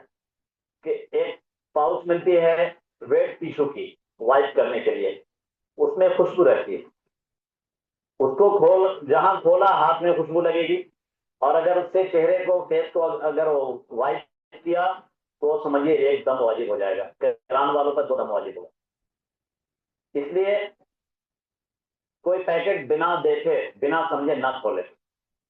سونف وغیرہ کی بھی پیکٹ بھی آتی ہے، سونف میں خوشبو ہے، پیکٹ پھاڑی فوراً منہ میں رکھ لیا، تو منہ میں رکھ لیا تو اس کا مطلب ہے کہ وہ منہ کے اندر جب گھومے گا اور پورے منہ میں خوشبو اندر لگے گی، اس سے ایک دم واجب ہو جائے گا۔ حالت احرام میں اپنے آپ کو خوشبو سے پوری طرح بچانا ہے، تو سلے ہوئے کپڑے سے بھی بچنا ہے، سر اور چہرے کو ڈھکنے سے بچنا ہے، پاؤں کی اوپری ہڈی کو چھپانے سے بچنا ہے، خوشبو سے بچنا ہے، اور اسی طرح سے جو ہے ناخن اپنے احرام کی تیاری سے پہلے اپنے گھر پہ اس کو کاٹ واٹ لیں۔ حالت احرام میں ناخن کو توڑنا، کاٹنا اور یا کسی بھی طرح سے اکھاڑنا یہ منع ہے، اس کی کوئی گنجائش نہیں۔ سر کے بال یا جسم کے کسی بھی حصے کے بال، داڑھی مونچھ جو بھی ہے، ان کو بھی کاٹنا، چھیلنا، توڑنا، اکھاڑنا بالکل منع رہے گا جب تک احرام کی حالت رہے گی۔ غصہ، لڑائی جھگڑا، جدال، اس سے اپنے آپ کو پورا بچانا ہوگا، اور یاد رہے کہ حالت احرام میں اس کی نوبت زیادہ آتی ہے۔ آدمی کپڑے کے اعتبار سے خلاف عادت کپڑا پہنے ہوا اور وہ نئے لوگوں کے ساتھ ہے، سفر میں بھی ہے، اترنا چڑھنا، یہ اسٹاف وہ عملہ، تو اس میں جھنجھلاہٹ ہو جاتی ہے۔ ایئرپورٹ کا نظام اور امیگریشن کی باتیں اور کسٹم والوں کی باتیں، آدمی کے اندر جھنجھلاہٹ ہو جاتی ہے۔ یاد رہے کہ حالت احرام میں ہے لا جدال فی الحج، ایک دم جھگڑنے کی، ڈانٹنے ڈپٹنے کی، جھنجلانے کی، بحث بازی کی، تکرار کی ہرگز گنجائش نہیں۔ اسی طرح سے جو ہے کوئی بھی گناہ تو ویسے ہی گناہ ہے، ہر حال میں منع ہے، لیکن حالت احرام میں گناہ سے بچنے کے لیے خاص طور پہ تاکید کی گئی ہے کہ جو آدمی حالت احرام میں گناہ سے نہیں بچے گا وہ زندگی بھر گناہ سے نہیں بچ پائے۔ اس کے اوپر یہ حج کا سفر جو ہے تو ٹھپا لگنے والا ہے، مہر لگ جاتی ہے کہ اس سفر میں آدمی جیسا رہتا ہے آئندہ ویسے ہی رہتا ہے۔ اس لیے اپنے آپ کو فسوق سے، جدال سے بچانا ہے۔ ایک اور چیز سے خاص طور سے بچانا ہے، وہ ہے رفث یعنی بے حیائی کی بات، اور جو ہے جو جوانی کی حالت میں آدمی کی جو ہے وہ آپس کی بات ہوتی ہے، اپنے جوڑے کے ساتھ جو باتیں ہوتی ہیں، اس طرح کی نظر، اس طرح کا عمل، اس طرح کی بات، کوئی بھی ویسی ٹاپک چھیڑے بھی نہ جائے، اپنی منصوحہ بھی ساتھ ہوں، ان سے بھی بات ہو تو بھی بالکل اس کی طرف اس کا کوئی لفظ ہماری زبان پہ نہ آئے، اور اپنی نگاہ کی بھی حفاظت کی جائے۔ اللہ تعالی ہم سب کو بے حیائی سے بچائے اور احرام کی پابندیوں کا خیال رکھنے کی توفیق عطا فرمائے۔ اور ایک چیز یہ بھی منع کی گئی ہے کہ حالت احرام میں کوئی شکار نہ کیا جائے۔ شکار کی تو خیر نوبت نہیں آتی ہے، لیکن آدمی اپنی عادت کے مطابق پہلے سے مزاج ہے، اس کو مار دیا، اس کو چھو دیا، اس سے اپنے آپ کو بچائیں۔ مستورات بہنیں، بعض مطلب ایسا ہوتا ہے آدمی نے حج افراد کی نیت کر لی، حج قران کی نیت کر لی، احرام لمبا ہو رہا ہے، کئی دن سے جو ہے وہ سر میں صابن وغیرہ نہیں لگایا ہے، تو جوں پیدا ہو گئی۔ اگر حکم یہ ہے کہ حالت احرام میں جو آدمی ہے، اگر اس کے سر میں یا بدن میں کپڑے میں جوں ہو جائے، مرد کو ہو یا عورت کو ہو، اس جوں کو بھی مارنے کی اجازت نہیں ہے۔ جسم سے پیدا ہونے والے جاندار اور خشکی کے جو شکار ہیں، ان سے اپنے آپ کو پورا بچانا ہے۔ تو بہرحال یہ میں نے کچھ مختصر بات بتائی حالت احرام میں پابندیوں کا خیال رکھنے کی، کہ کیا کیا چیزیں منع ہیں اور کن کن چیزوں سے ہمیں بچنا ہے۔ رفث، فسوق، جدال یعنی بے حیائی اور گناہ، ہر طرح کے گناہ اور جھگڑا لڑائی، اس سے اپنے آپ کو پورا بچانا ہے۔ ابھی سے بچانے کی عادت ڈالیں، اپنے آپ کو حیا کا خیال رکھیں، گناہوں سے پرہیز کریں، اکرام مسلم کو سیکھیں، اور جو ہے یہ یاد رکھیں کہ جب ان چیزوں سے بچتے ہوئے یہ سفر ہمارا ہوگا تبھی جا کر سفر قبولیت والا ہوگا، ورنہ عمل ادا تو ہو سکتا ہے، قبول نہیں ہوگا۔ اور جس کا اپنا قبول نہیں ہوگا وہ کیا دوسرے کی دعا قبول کروا دے گا، دوسرے کو بخشوا دے گا؟ ایسا نہیں، یہ دھوکہ ہے۔ تو بہرحال فلائٹ میں رہتے ہوئے ہمیں نیت کرنی ہے۔ میں یہ کہہ رہا تھا کہ جب سے ہم نیت کریں گے اس وقت سے ان چیزوں سے اپنے آپ کو بچائیں گے۔ نیت کرنے کے فوراً بعد تمام حضرات تمام حاجی تمام حجی نے سب کو تلبیہ پڑھنا ہے. ابھی بھی ایک مرتبہ پڑھ لیا جائے. مستورات بغیر آواز کے پڑھیں گے. لبیک اللہم لبیک لبیک لا شریک لک لبیک ان الحمد والنعمت لک والملک لا شریک لک. کوشش کرنی ہے کہ جب بھی ہم پڑھیں 3 مرتبہ پڑھیں گے. ابھی وقت کم ہے تو بہرحال مستورات جب بھی پڑھیں گی، خواتین بہنیں جب بھی پڑھیں گی، لیڈیز لوگوں کے لیے ہے کہ آواز سے نہیں پڑھیں گی، یا ایسا پڑھیں گے جیسے اکیلے کی نماز میں آدمی چپکے چپکے پڑھتا ہے، صرف زبان اور ہونٹ ہلاتا ہے، آواز نہیں نکالتا ہے، ویسا پڑھیں گے. مرد حضرات تھوڑی آواز سے پڑھیں گے. اور اب حالت احرام میں سب سے زیادہ تلبیہ کا خیال رکھنا ہے. عجیب افسوس ہے کہ اس وقت جو حج و عمرہ کرنے والے لوگ ہیں اس سفر میں حالت احرام میں ان کو تلبیہ تک کی توفیق نہیں ملتی ہے. اکثر لوگ تلبیہ سے محروم ہیں. آپ تمام حضرات خوش قسمت ہیں، اچھے لوگوں کے ساتھ سفر ہو رہا ہے. آپ ضرور ارادہ کریں کہ ہم دیوانہ وار تلبیہ پڑھیں گے، خوب پڑھیں گے. لوگوں کو لگے کہ لگتا ہے ان کو کچھ ہو گیا ہے. اگر لوگ ایسا سمجھے ان کو کچھ ہو گیا، آپ سمجھیے گا آپ کا کام ہو گیا، یعنی حج قبول ہو رہا ہے، عمرہ قبول ہو رہا ہے. اتنا پڑھنا ہے کہ نارمل حالت میں ہمیں نہیں رہنا ہے بلکہ پڑھتے رہنا ہے.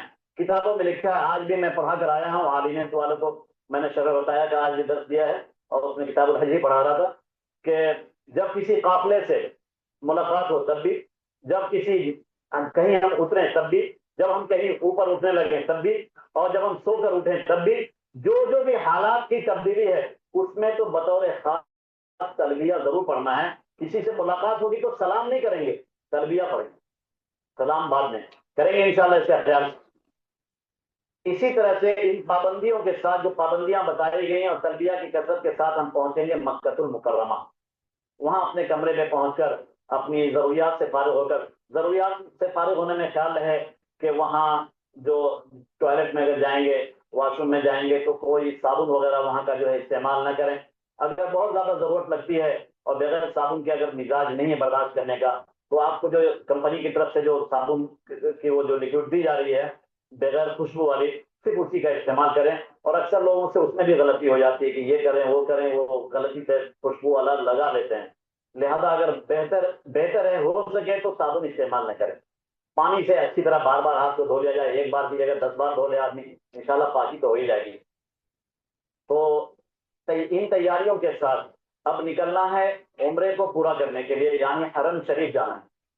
حرم شریف جانے سے پہلے اپنے ساتھ وہ جو ابھی دکھائی گئی کہ آپ کو جوتوں کی تھیلی دکھائی دی گئی تھی، شو بیگ، وہ اپنے ساتھ لے لیں. جو کارڈ کمپنی کی طرف سے دیے گئے، وہاں کے معلم کی طرف سے دیے گئے، وہ کارڈ اپنے ساتھ لے لیں.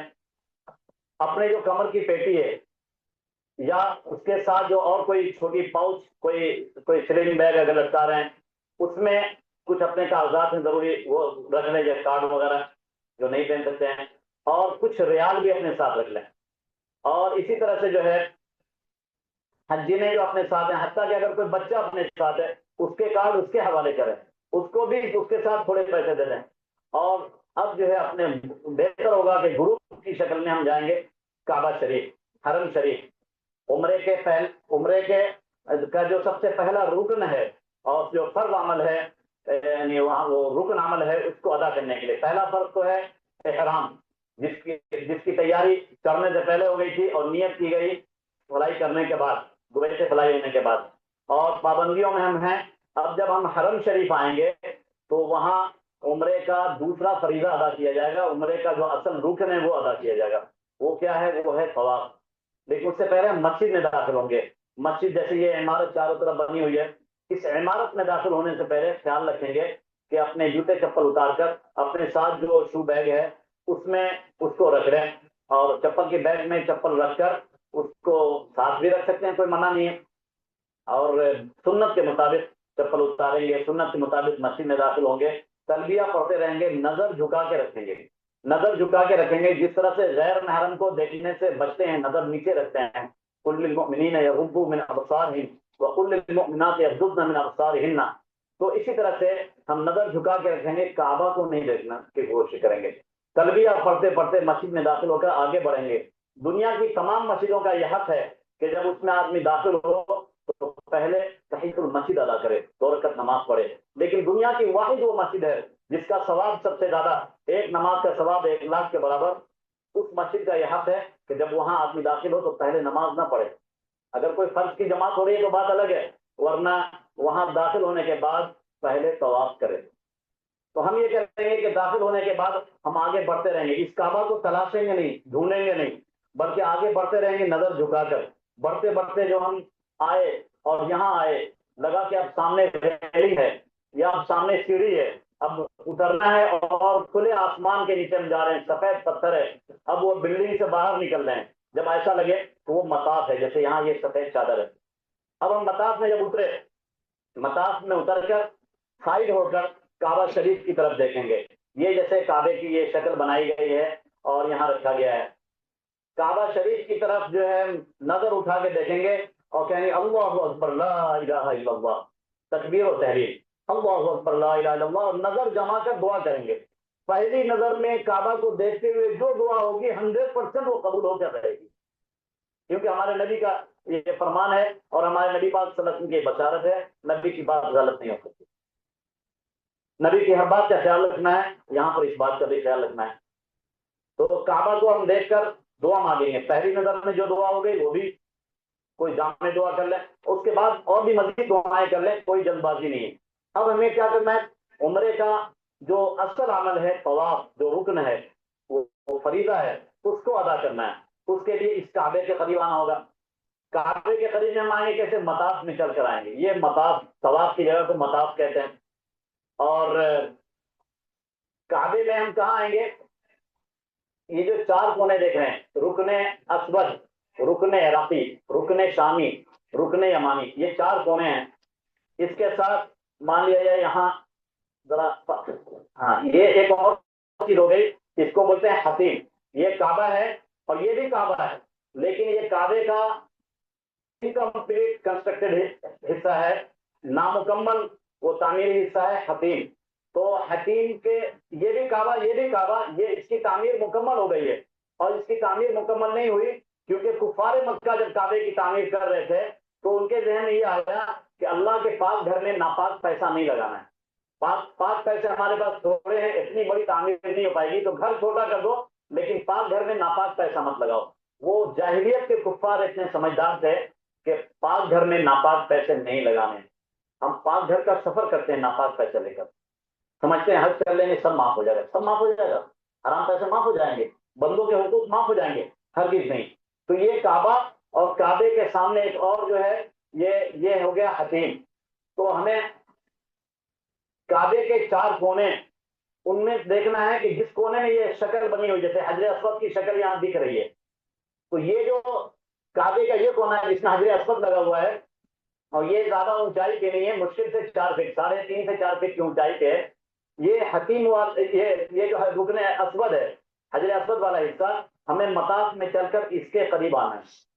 اس کے قریب لوگ طواف پہلے سے کر رہے ہیں اور بھیڑ ہے وہاں پہ، بہت قریب تو ہم جا نہیں سکتے ہیں پہلی بار میں، لہذا ہم جہاں تک ہو سکے، جہاں تک بھیڑ نہیں ہوگی ہم وہاں جائیں گے اور حجر اسود سے پہلے ہم اپنے آپ کو تیار کر لیں گے. ایک تو ذہن میں یہ سوچ لیں کہ اپنا وضو ہے کہ نہیں، کیونکہ طواف کے درمیان 7 چیزوں کا خیال رکھنا واجب ہے.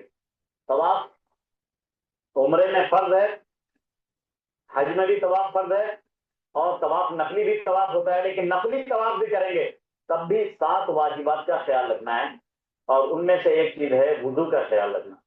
میں نے ایک بات پہلے بتائی تھی کہ ہماری جو بہنیں ایسی حالت میں ہوں کہ ان کی نماز ابھی معاف ہے، ہر مہینہ میں معاف ہو جاتی ہے کچھ دن کے لیے، اور اس دن میں بھی اگر معاف ہے وہ طواف نہیں کریں گے، اس وقت وہ مسجد کے باہر ہی بیٹھیں گے یا اپنے روم میں رہیں گے.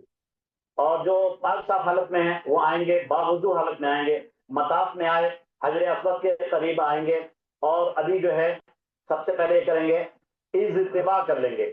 یعنی مرد حضرات اپنے احرام کی چادر جو انہوں نے لپیٹی ہوئی ہے اس میں سے داہنے ہاتھ کو نکال کر چادر کو نیچے سے اوپر لے جا کر پیچھے لے جا کر پھنسا دیں گے.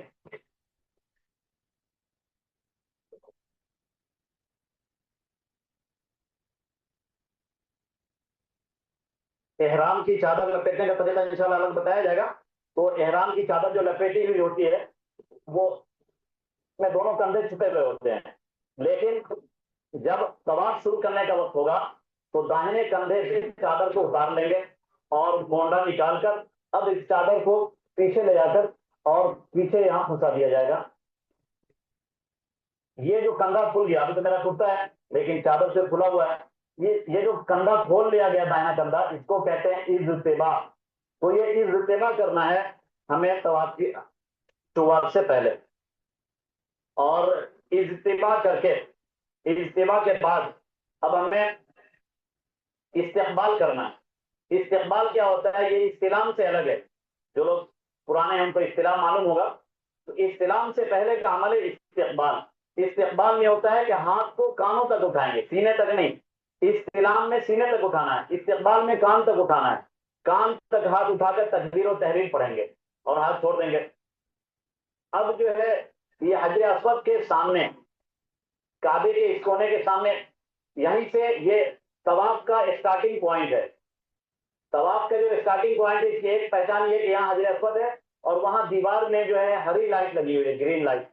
تو جہاں دیوار میں گرین لائٹ ہے اور کونے میں یہ پتھر لگا ہوا ہے جنت کا، اس کے سامنے جا کر پہلی بار میں تو اس کی طرف گھوم جائیں گے.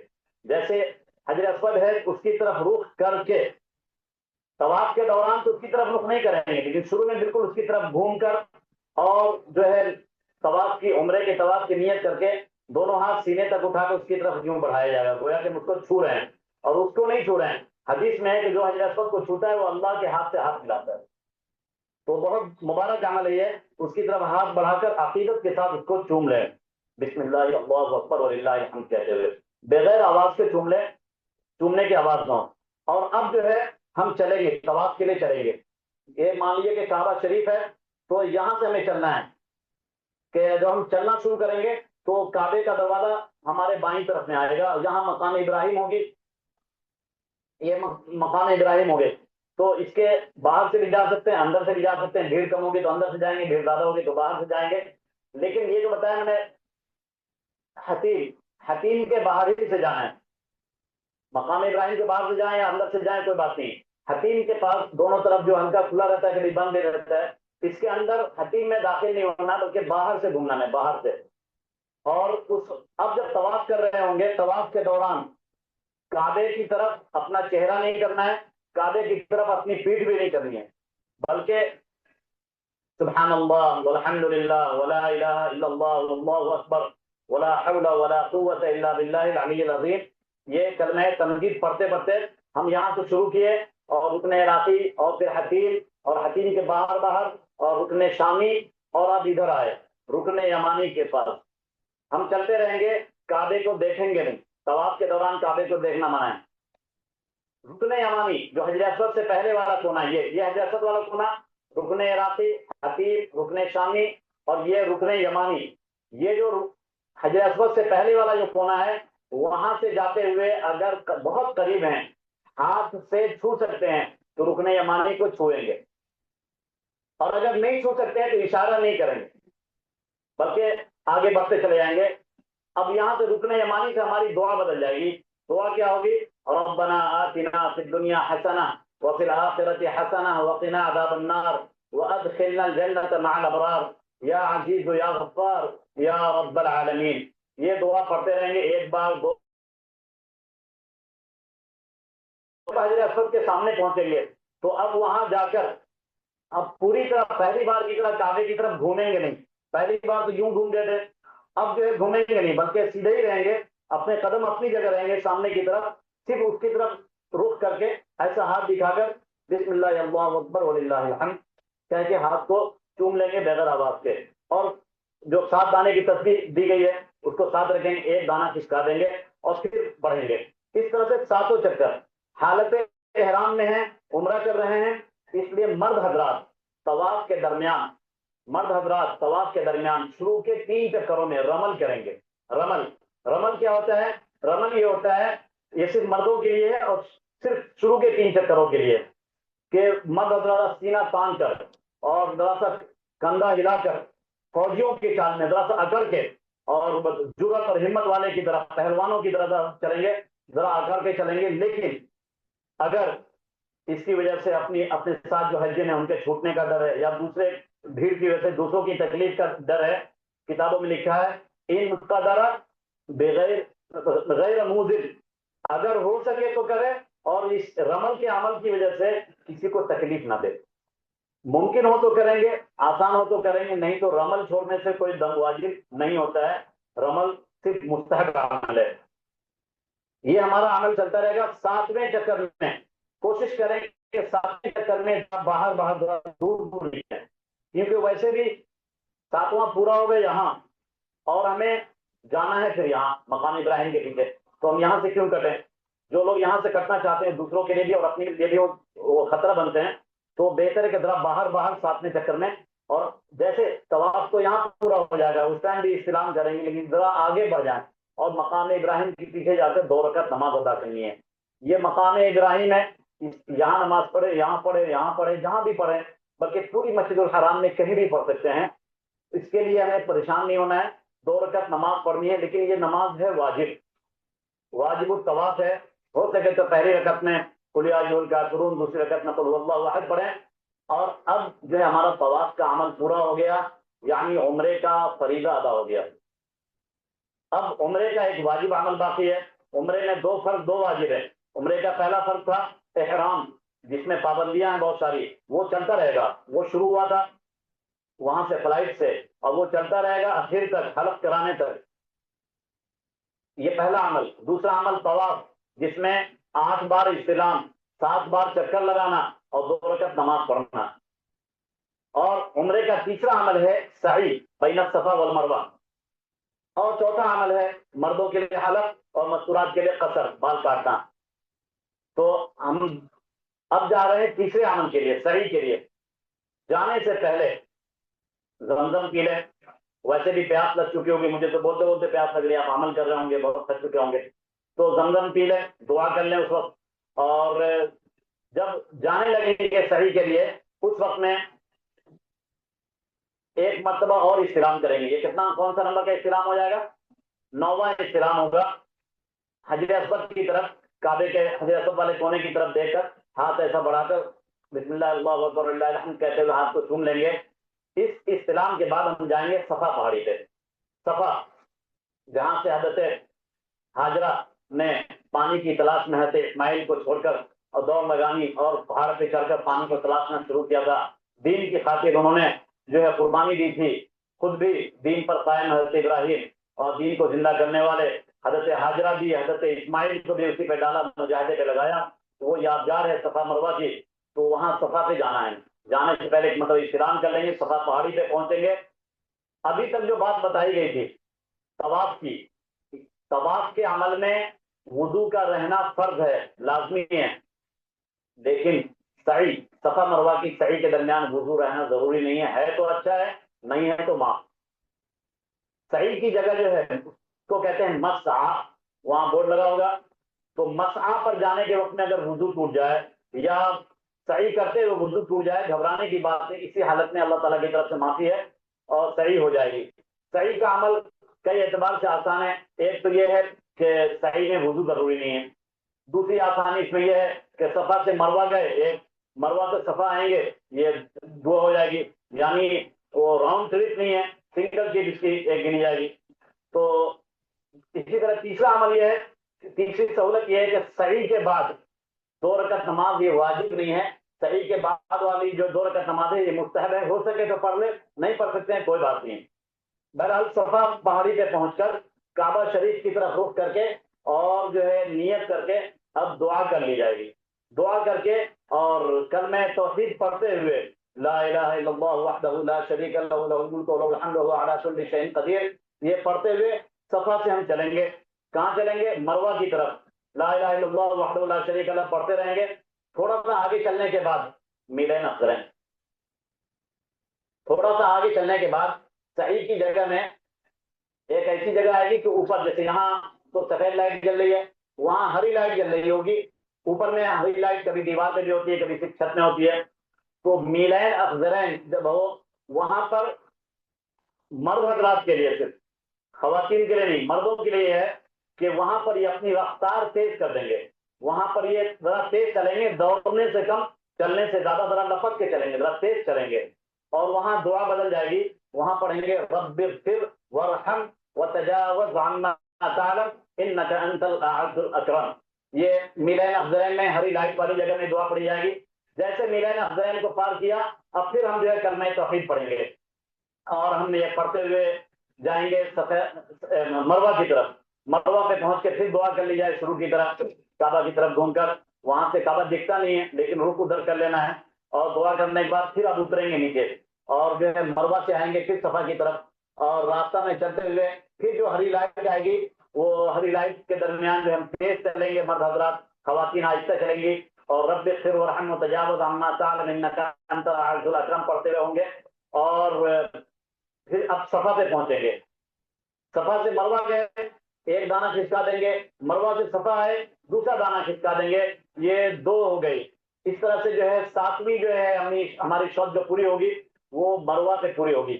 جب یہ پورا ہوا سمجھیے کہ عمرے کا ایک واجب عمل اور ہو گیا، اب کچھ نہیں رہا، اب ایسا ہی ہے جیسے کہ نماز میں ہم تھے، سب کچھ پڑھ چکے ہیں، بس باقی ہے سلام پھیرنا۔ جس طرح نماز میں سلام پھیرنا باقی رہ جاتا ہے، تو یہ وہ وقت ہوتا ہے جب کہ سارے اعمال تو آدمی کر چکا ہے، صفا مروہ کی سعی کر چکے، تو گویا سب کر چکے، صرف سلام پھیرنا باقی ہے۔ سلام پھیرنا کیا ہے وہاں پر؟ وہ یہ ہے کہ اگر افراد میں نہ ہو، قران میں نہ ہو، تمتع والے حضرات ہیں یعنی عمرہ والے حضرات ہیں، تو یہ اب جو ہے کوشش کریں گے کہ زیادہ تاخیر کیے بغیر اب حلق کرا لیں۔ مرد حضرات اپنے بال چھلوا لیں، خواتین کے بال کاٹے جائیں گے۔ یہ عمل جو ہے وہاں پر نہیں کرنا ہے، مروہ میں نہیں کرنا ہے، اپنے ہوٹل کے پاس جا کر وہاں کے سیلون میں کرا لیں۔ خواتین سیلون میں بھی نہیں کرائیں گی، خواتین جو اپنے کمرے پہ جائیں گی، اپنے ہوٹل میں جائیں گی، وہاں جانے کے بعد اپنے کمرے پر جانے کے بعد اپنے مرد، اپنے جو محرم مرد ہیں، وہ اپنی خواتین کا، اپنی حجن کا اپنے ہاتھ سے بال کاٹ سکتے ہیں۔ اسی طرح سے خواتین آپس میں جبکہ انہوں نے سعی کر لیے، سعی کرنے کے بعد یہ کنڈیشن ہے اس میں، کسی کی سعی باقی ہو تو دوسرے کا نہیں کاٹے گی، لیکن جس کی اپنی سعی ہو گئی ہو، وہ محرم مرد ہو یا کوئی دوسری عورت ہو، وہ دوسرے کا بال کاٹ سکتی ہے جس کا سعی والا عمل ہو چکا ہے۔ اور یہ حلق اور قصر کا عمل جو ہے یہ واجب عمل ہے، اس کے بغیر جو ہے احرام کی پابندیاں باقی رہتی ہیں۔ وہ جو پہلے بتایا گیا کہ خواتین کے ساتھ اگر وہ معاملہ ہو جس میں نماز معاف ہو جاتی ہے، تو ایسی حالت میں ہماری بہنیں اپنا طواف روک کے رکھیں گی، جب وہ پاک ہوں گی، جب ان کی نماز شروع ہوگی تب جا کر وہ طواف کریں گی، اس کے بعد وہ سعی کریں گی، اس کے بعد وہ قصر کرائیں گی۔ قصر کرنے میں، بال کاٹنے میں، خواتین کے بال کاٹنے میں اس کا خیال رکھنا ہے۔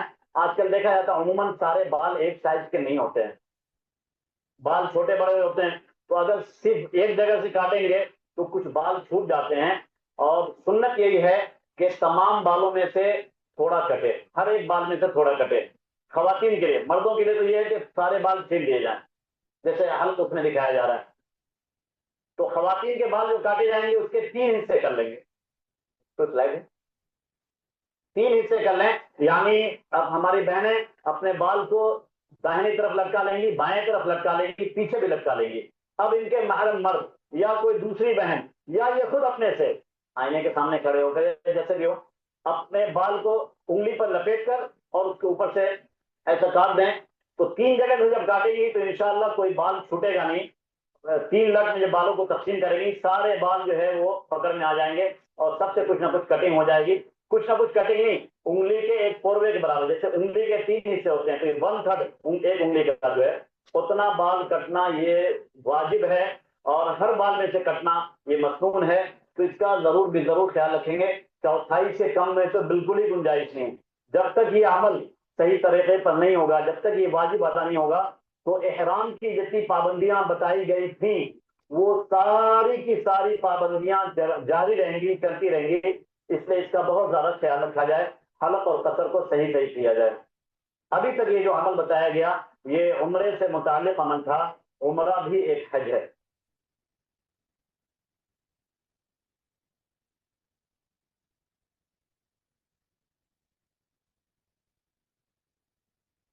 عمرہ جو ہے یہ چھوٹا حج ہے، اور جو ذوالحجہ کے 8 9 10 11 12 اور بلکہ 13 تک جا کے جو پورا ہوتا ہے عمل حج کا، وہ حج اکبر ہے۔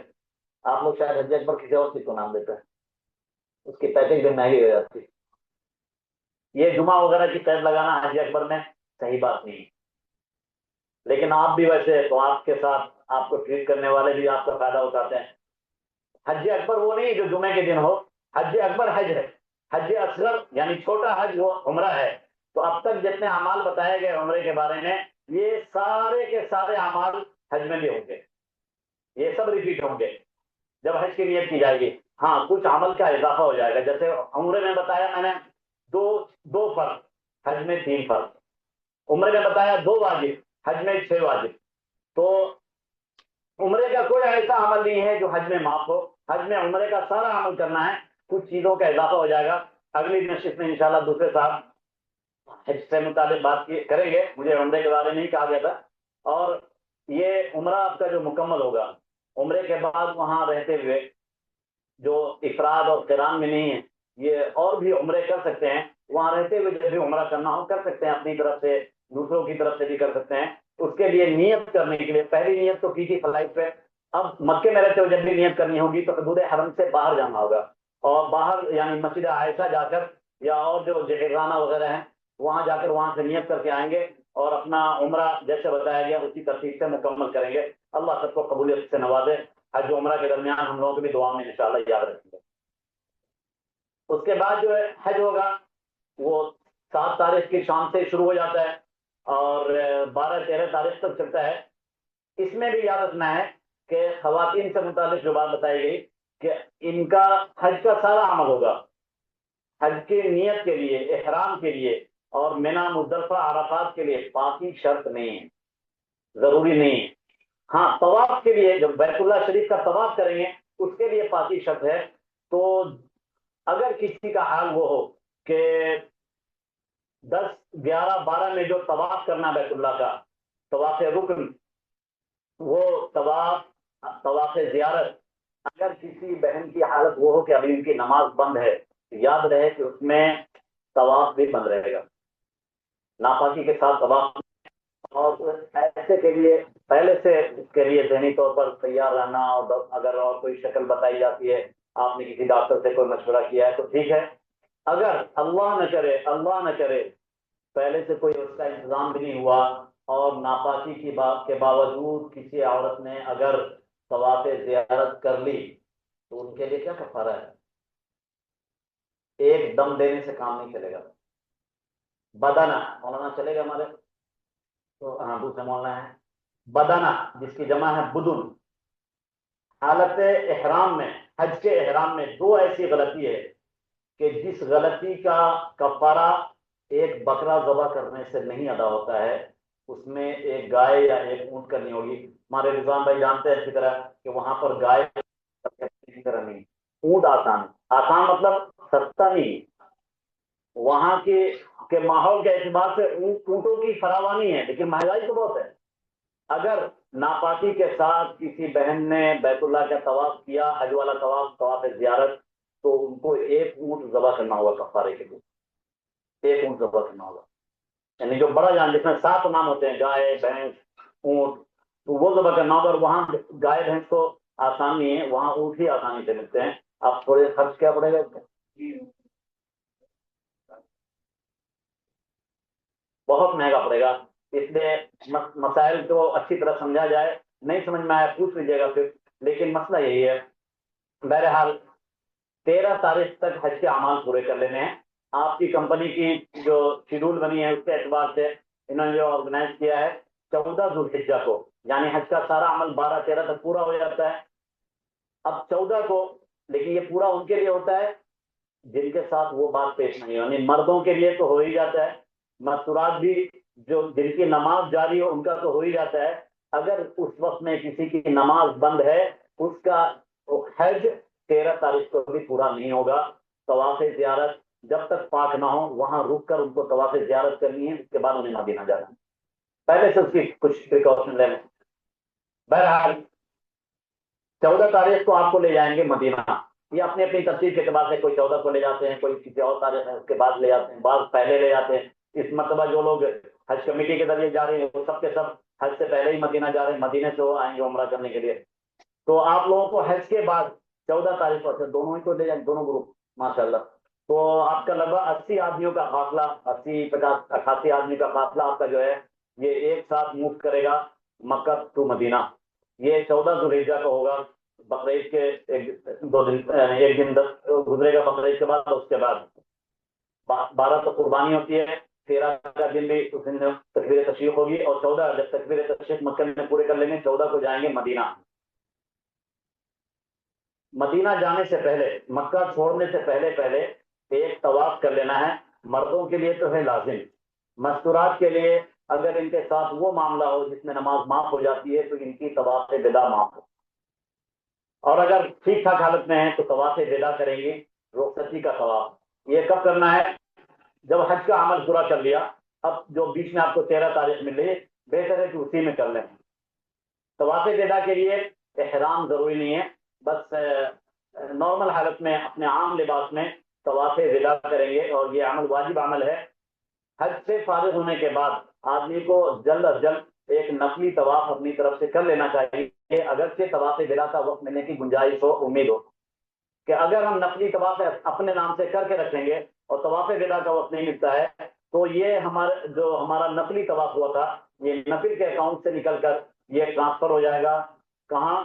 یہ واجب طواف وداعی طواف میں ہی چلا جائے گا، اور ہم واجب سے گویا کہ بری ہو جائیں گے۔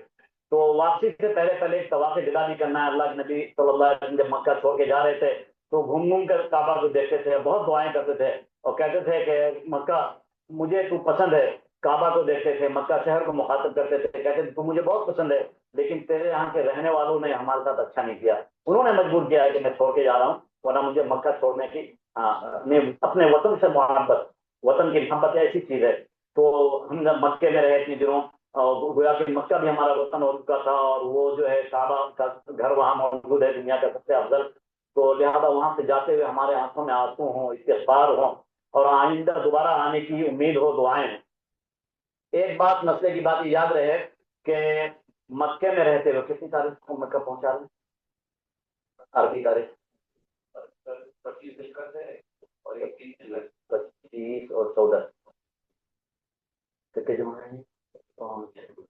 جو لوگ 25 کو، یعنی جو پہلی فلائٹ سے جا رہے ہیں 12 تاریخ کو جا رہے ہیں، جو 12 تاریخ کو جا رہے ہیں، یہ حضرات وہاں مکے میں، مینا میں، عرفات میں، مزدلفے میں مقیم رہیں گے، کیونکہ ان کا قیام 15 دن سے زیادہ کا ہے، نمازیں پوری 4 کی 4 ہی پڑھیں گے۔ سفر کی وجہ سے یعنی 15 دن کا قیام، اس 15 دن سے کم کا قیام ہو تو نماز کا مسئلہ پھر وہاں بدل جاتا ہے کہ 4 رکعت والی فرض نماز 2 رکعت ہو جاتی ہے، لیکن یہ قصر جو ہے حج کی وجہ سے نہیں، سفر کی وجہ سے۔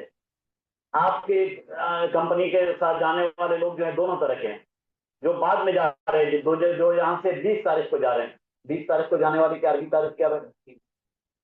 3 ذی الحجہ، تو اب جو ہے ان کو 3 سے 14 تک یہ 15 دن نہیں مل رہے ہیں، تو جو دوسری فلائٹ سے جا رہے ہیں، جو 20 کو جا رہے ہیں یہاں سے، یہ حضرات وہاں پر رہیں گے مسافر۔ مکے میں تو انشاءاللہ حرم شریف کے امام صاحب کے پیچھے ہی نماز پڑھنی ہے، مینا میں اپنی جماعت کرنی ہو سکتی ہے، عرفات میں، مزدلفے میں، پھر واپس مینا میں۔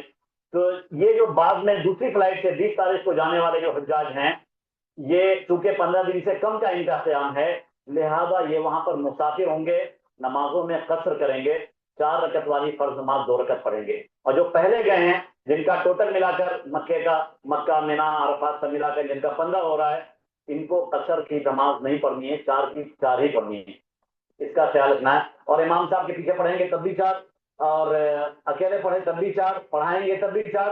اور اگر کسی نے مسجد نمرہ میں، آپ لوگ وہاں قریب ہوں، ہمارے حاجی ہندوستانی حاجی عموماً اس سے بہت دور رہتے ہیں، میں نے تو بعض مطلب پہاڑ پہ چڑھ کے تلاشا تو مسجد نمرہ کا مینارہ بھی نظر نہیں آیا۔ تو مسجد نمرہ میں جو لوگ نماز پڑھتے ہیں، مسجد نمرہ کے جو امام ہوتے ہیں اس دن، حج کے دن 9 ذی الحجہ کو، وہ آتے ہیں ریاض سے، بہت دور، 1000 کلومیٹر دور سے آتے ہیں، وہ خود مسافر ہوتے ہیں، لہذا وہ 2 رکعت پڑھاتے ہیں۔ ان کے پیچھے جو لوگ مسافر ہیں، 15 دن سے کم والے ہیں، وہ ان کے ساتھ ہی پڑھیں گے۔ اور جن کا قیام 15 دن سے زیادہ کا ہے ان کے سلام پھیرنے پر جلدی سے کھڑے ہو جائیں گے، 2 رکعت مختصر انداز میں اپنی پوری کر لیں گے، پھر وہ جو اگلی نیت باندھ رہے ہیں یا باندھ چکے ہیں اثر کی اس میں شامل ہوں گے، انہوں نے سلام پھیر دیا 2 پر، یہ اپنی 4 پوری کر لیں گے، جو مقیم ہیں 4 پوری کریں گے، جو مسافر ہیں 2 ہی پڑھیں گے۔ یہ بات مسئلہ مکمل ہو گیا۔ اب ہمارے سامنے ایک اہم عمل ہے اور بہت سعادت اور خوش بختی کا عمل ہے، زیارت مدینہ کا۔ مدینہ، اللہ اکبر، ایسا شہر کہ جس کو اللہ تعالیٰ نے یہ مقام دیا ہے کہ کہتے ہیں دنیا میں ایک ہی جگہ ہے کہ جہاں جنت کا حصہ اٹھ کر آیا ہوا، یہ جگہ مدینہ ہے جس کا نام منورہ ہے، طیبہ ہے، طابہ ہے، اور وہ ایسی جگہ ہے جو ہمیشہ کے لیے حضور پاک صلی اللہ علیہ وسلم کی میزبان بنی ہے وہ جگہ۔ اور اس جگہ میں ایک جگہ ایسی ہے نبی پاک صلی اللہ علیہ وسلم کے قبر شریف کی جگہ کہ اس کا جو حصہ آپ صلی اللہ علیہ وسلم کے جسم مبارک سے ٹچ کرتا ہے، لمس ہوتا ہے، مس ہوتا ہے، وہ حصہ کعبہ سے بھی زیادہ افضل ہے۔ مدینہ وہ جگہ ہے کہ جہاں کبھی دجال داخل نہیں ہوگا۔ مدینہ وہ جگہ ہے جہاں پلیگ کی بیماری، طاعون کی بیماری وہاں نہیں جا سکتی ہے۔ اور مدینہ وہ جگہ ہے جس کے بارے میں اللہ کے نبی صلی اللہ علیہ وسلم نے آخری بات کہہ دی کہ جسے پسند ہو رہے میں تو واپس چلا جاؤں، لیکن مدینہ کی کسی چیز پر عیب نہ لگائے، مدینہ والوں کو برا نہ کہے۔ تو اس مبارک جگہ میں جانا ہوگا، اور یہ سفر تتیمہ ہے، گویا کہ قبولیت کی علامت ہے، اور جانے وسلم نے بدبخت کہا ہے ہم سے بچیں گے اور پاک صلی اللہ علیہ وسلم کے شہر میں جائیں گے، ہم مہمان ہوں گے، ہمارے نبی ہم میزبان ہوں گے، رحمۃ للعالمین صلی اللہ علیہ وسلم۔ مدینہ پاک کا جو سفر ہوگا مکے سے جاتے ہوئے پوری تیاری کے ساتھ اپنا سب کچھ لے کے جائیں گے، اور اقبال مرحوم نے کہا ہے کہ زائرین کعبہ سے اقبال یہ پوچھے کوئی، زائرین کعبہ سے اقبال یہ پوچھے کوئی، کیا حرم کا تحفہ زمزم کے سوا کچھ بھی نہیں؟ تو ارادہ کریں کہ مکے سے جائیں گے تو صرف زمزم لے کے نہیں جائیں گے، بلکہ وہاں کی یادیں بھی لے کے جائیں گے، وہاں کتنی قربانیاں دی گئی ہیں، کتنی ماؤں کو وہاں جو ہے ان کی اولاد ان سے چھینی گئی، اور کتنی جو ہے بیویوں کو وہاں بیوہ کر دیا گیا، کتنے بچوں کو یتیم کر دیا گیا۔ جن زمینوں پہ وہاں ہم چلیں گے پھریں گے وہاں تو صحابہ سے خون گرے ہوئے ہیں، وہاں تو بڑی قربانیاں دی گئی ہیں، یہ سب دین کے لیے اس مکے کو چھوڑ کے جا رہے ہیں، اس قرآنی والی جگہ کو، برکت والی جگہ کو، ہدایت والی جگہ کو چھوڑ کے جا رہے ہیں۔ مکہ برکت کی جگہ یہ تو سب کو یاد رہتی ہے، لیکن جہاں اللہ تعالیٰ نے برکت والی جگہ بتائی ہے مکے کو، وہیں اللہ نے یہ بھی کہا کہ مکہ ہدایت والی بھی جگہ ہے۔ تو ہم سب مکے سے جو نکلیں گے یہ ارادہ لے کے نکلیں گے کہ انشاءاللہ زندگی بھر ہدایت کی محنت کریں گے انشاءاللہ۔ مدینے پہنچیں گے، مدینے میں بھی سفر میں جاتے ہوئے تو وہاں احرام نہیں ہوگا، اپنے صاف ستھرے کپڑے میں، اچھے کپڑے میں جائیں گے، اور خوشبو وغیرہ کے استعمال کے ساتھ جائیں گے، درود شریف کی کثرت کے ساتھ جائیں گے، ہو سکے تو راستے میں 1000 مرتبہ درود شریف پڑھیں۔ یہ بھی تھوڑی مقدار ہے کہ اتنے بڑے دربار میں جا رہے ہیں، کیا تحفہ لے کے جائیں گے؟ 1000 درود تو مختصر ہے۔ اگر اللہ توفیق دے تو مکے سے نکلنے سے پہلے ایک عمرہ الگ سے کر لیں۔ کن کی طرف سے؟ ہاں، جنہوں نے سب کچھ دیا، جن کے تو پہلے میں سب کچھ ملا ہے، حضور پاک صلی اللہ علیہ وسلم کی طرف سے ایک عمرہ کر لیا جائے، بہت سعادت کی بات ہے، اگر سہولت سے ہو جائے تو کریں گے، اور درود شریف پڑھتے ہوئے مدینہ پاک جائیں گے۔ وہاں بھی ہمیں پہلے کمرے پہ پہنچایا جائے گا اور اپنی ہماری سب سیٹنگ وغیرہ ہو جائے گی، تو اس کے بعد جو ہے حرم شریف کے لیے جانا ہے۔ کوئی احرام تو ہوگا نہیں، بہتر ہے کہ مدینہ پہنچ کر اپنے کمرے میں سہولت ہو تو غسل کر لیا جائے، کپڑے بدل لیے جائیں، اچھے کپڑے، صاف ستھرے کپڑے، سنت کے مطابق والے کپڑے، اور زندگی بھر ہم ارادہ کر لیں کہ انشاءاللہ سنت ہی والا کپڑا رہے۔ اللہ کے نبی صلی اللہ علیہ وسلم نے فرمایا کہ اللہ تعالیٰ نے پچھلے نبیوں میں سے ایک نبی کے اوپر یہ حکم اتارا، گویا کہ نبی پاک صلی اللہ علیہ وسلم اپنی بات کا وزن بڑھا رہے ہیں۔ کیا کہہ رہے ہیں کہ اللہ نے کہا، گویا کہ حدیث قدسی ہے، پچھلے نبی کو بھی کہا اور اس آخری نبی کو بھی کہا، کیا کہا؟ لا تلبسوا ملابس اعدائی، میرے دشمنوں کا لباس مت پہنیں، ولا تأکلوا مطاعم اعدائی، میرے دشمنوں کا پسندیدہ کھانا مت کھایا کرو، ولا تدخلوا مداخل اعدائی ولا تركبوا مراكب اعدائی فتكونوا اعدائی كما هم اعدائی۔ کہ اپنے رہن سہن میں، اپنے کھانے پینے میں، اپنے پہننے اوڑھنے میں دشمنوں کی، کافروں کی نقل نہیں کرنی ہے، ورنہ جیسے وہ اللہ کے دشمن ہم بھی اللہ کے۔ یہ حدیث قدسی ہے، اس لیے اس کا پورا خیال رکھیں، پوری کوشش کریں کہ ہم سنتوں والا لباس پہنیں، اور وہاں تو بطور خاص ضرور اس کا اہتمام ہو۔ ہماری مائیں بہنیں یہ بھی جو ہے وہاں پردے والا لباس پہن کر، اچھا وہاں وہ بھی مسئلہ نہیں رہے گا کہ ہیٹ لگانی ہے اور جو ہے وہ نقاب کو دور سے گرانا ہے، وہ بھی نہیں، بالکل اپنا سمپل لباس ہوگا، پردے والا، عزت والا، عافیت والا لباس پہن کر جائیں گے۔ مکے میں تو دونوں ایک ساتھ طواف کرتے تھے، نماز کی جگہ بھی جو ہے اگرچہ سطحیں الگ الگ ہوتی تھیں، لیکن کوئی بہت گھیرا ہوا، بہت بندش والا الگ سے انتظام نہیں تھا، لیکن مدینے میں مردوں کا الگ اور عورتوں کا، مستورات کا الگ ہوا ہے انتظام۔ تو اس طرح سے اپنی تیاری کے ساتھ جائیں گے، وہاں اپنے جوتے کی تھیلی چاہیں تو ساتھ لے سکتے ہیں، اور مسجد نبی میں جب وہاں پہنچیں گے باہری صحن میں، تو آپ دیکھ لیں کہ اپنے پاس وقت کتنا ہے۔ ابھی حضور پاک صلی اللہ علیہ وسلم کے قبر شریف پر حاضری دینے کا ٹائم ہے، یا فرض نماز کا کوئی وقت قریب آ رہا ہے؟ اگر فرض نماز کا وقت قریب آ رہا ہے تو پہلے تو نماز کی فکر کریں گے، مسجد میں داخل ہوں گے سنت کے مطابق۔ سنت کے مطابق کا مطلب یہ ہے کہ چپل جوتا جو نکالیں گے پہلے بائیں پاؤں سے، پھر داہنے سے، اس کو اٹھا کے رکھ لیں گے۔ اب جو داخل ہوں گے تو داہنے پاؤں سے داخل ہوں گے، اور درود و سلام کے ساتھ دعا پڑھتے ہوئے، جیسے بسم اللہ والصلاۃ والسلام علی رسول اللہ، اللہم افتح لی ابواب رحمتک۔ اب مسجد میں داخل ہوئے، داخل ہو کر اگر کوئی فرض نماز شروع نہیں ہو رہی ہے تو رکعت نفل پڑھ لیں، کوئی نماز کا وقت ہونے والا ہے اس سے پہلے سنت پڑھ لیں، نماز بھی پڑھ لیں، نماز وقت پڑھ لی، مرد داخل ہوں گے، مستورات اپنے گیٹ سے داخل ہوں گی، دونوں کا علاقہ الگ الگ رہے گا، لہذا داخل ہونے سے پہلے طے کر لیں کہ ہم واقعی میں جو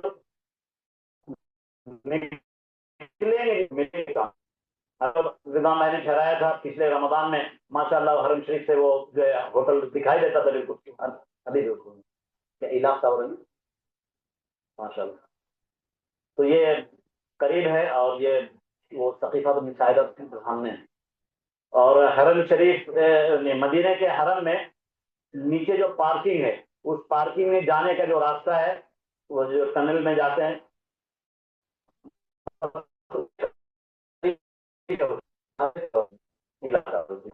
تو بہرحال وہاں سے اپنے ہوٹل سے جائیں گے مسجد، تو مسجد کے صحن میں آ کر مرد اور عورتیں بٹ جائیں گے، اور عورتوں کو جو ہے عورتوں کے حصے میں اس ہوٹل سے جب آئیں گے تو مستورات کا علاقہ ذرا دور کا پڑے گا، مردوں کا حصہ پہلے آ جائے گا، جتنے قدم اتنی نے کی۔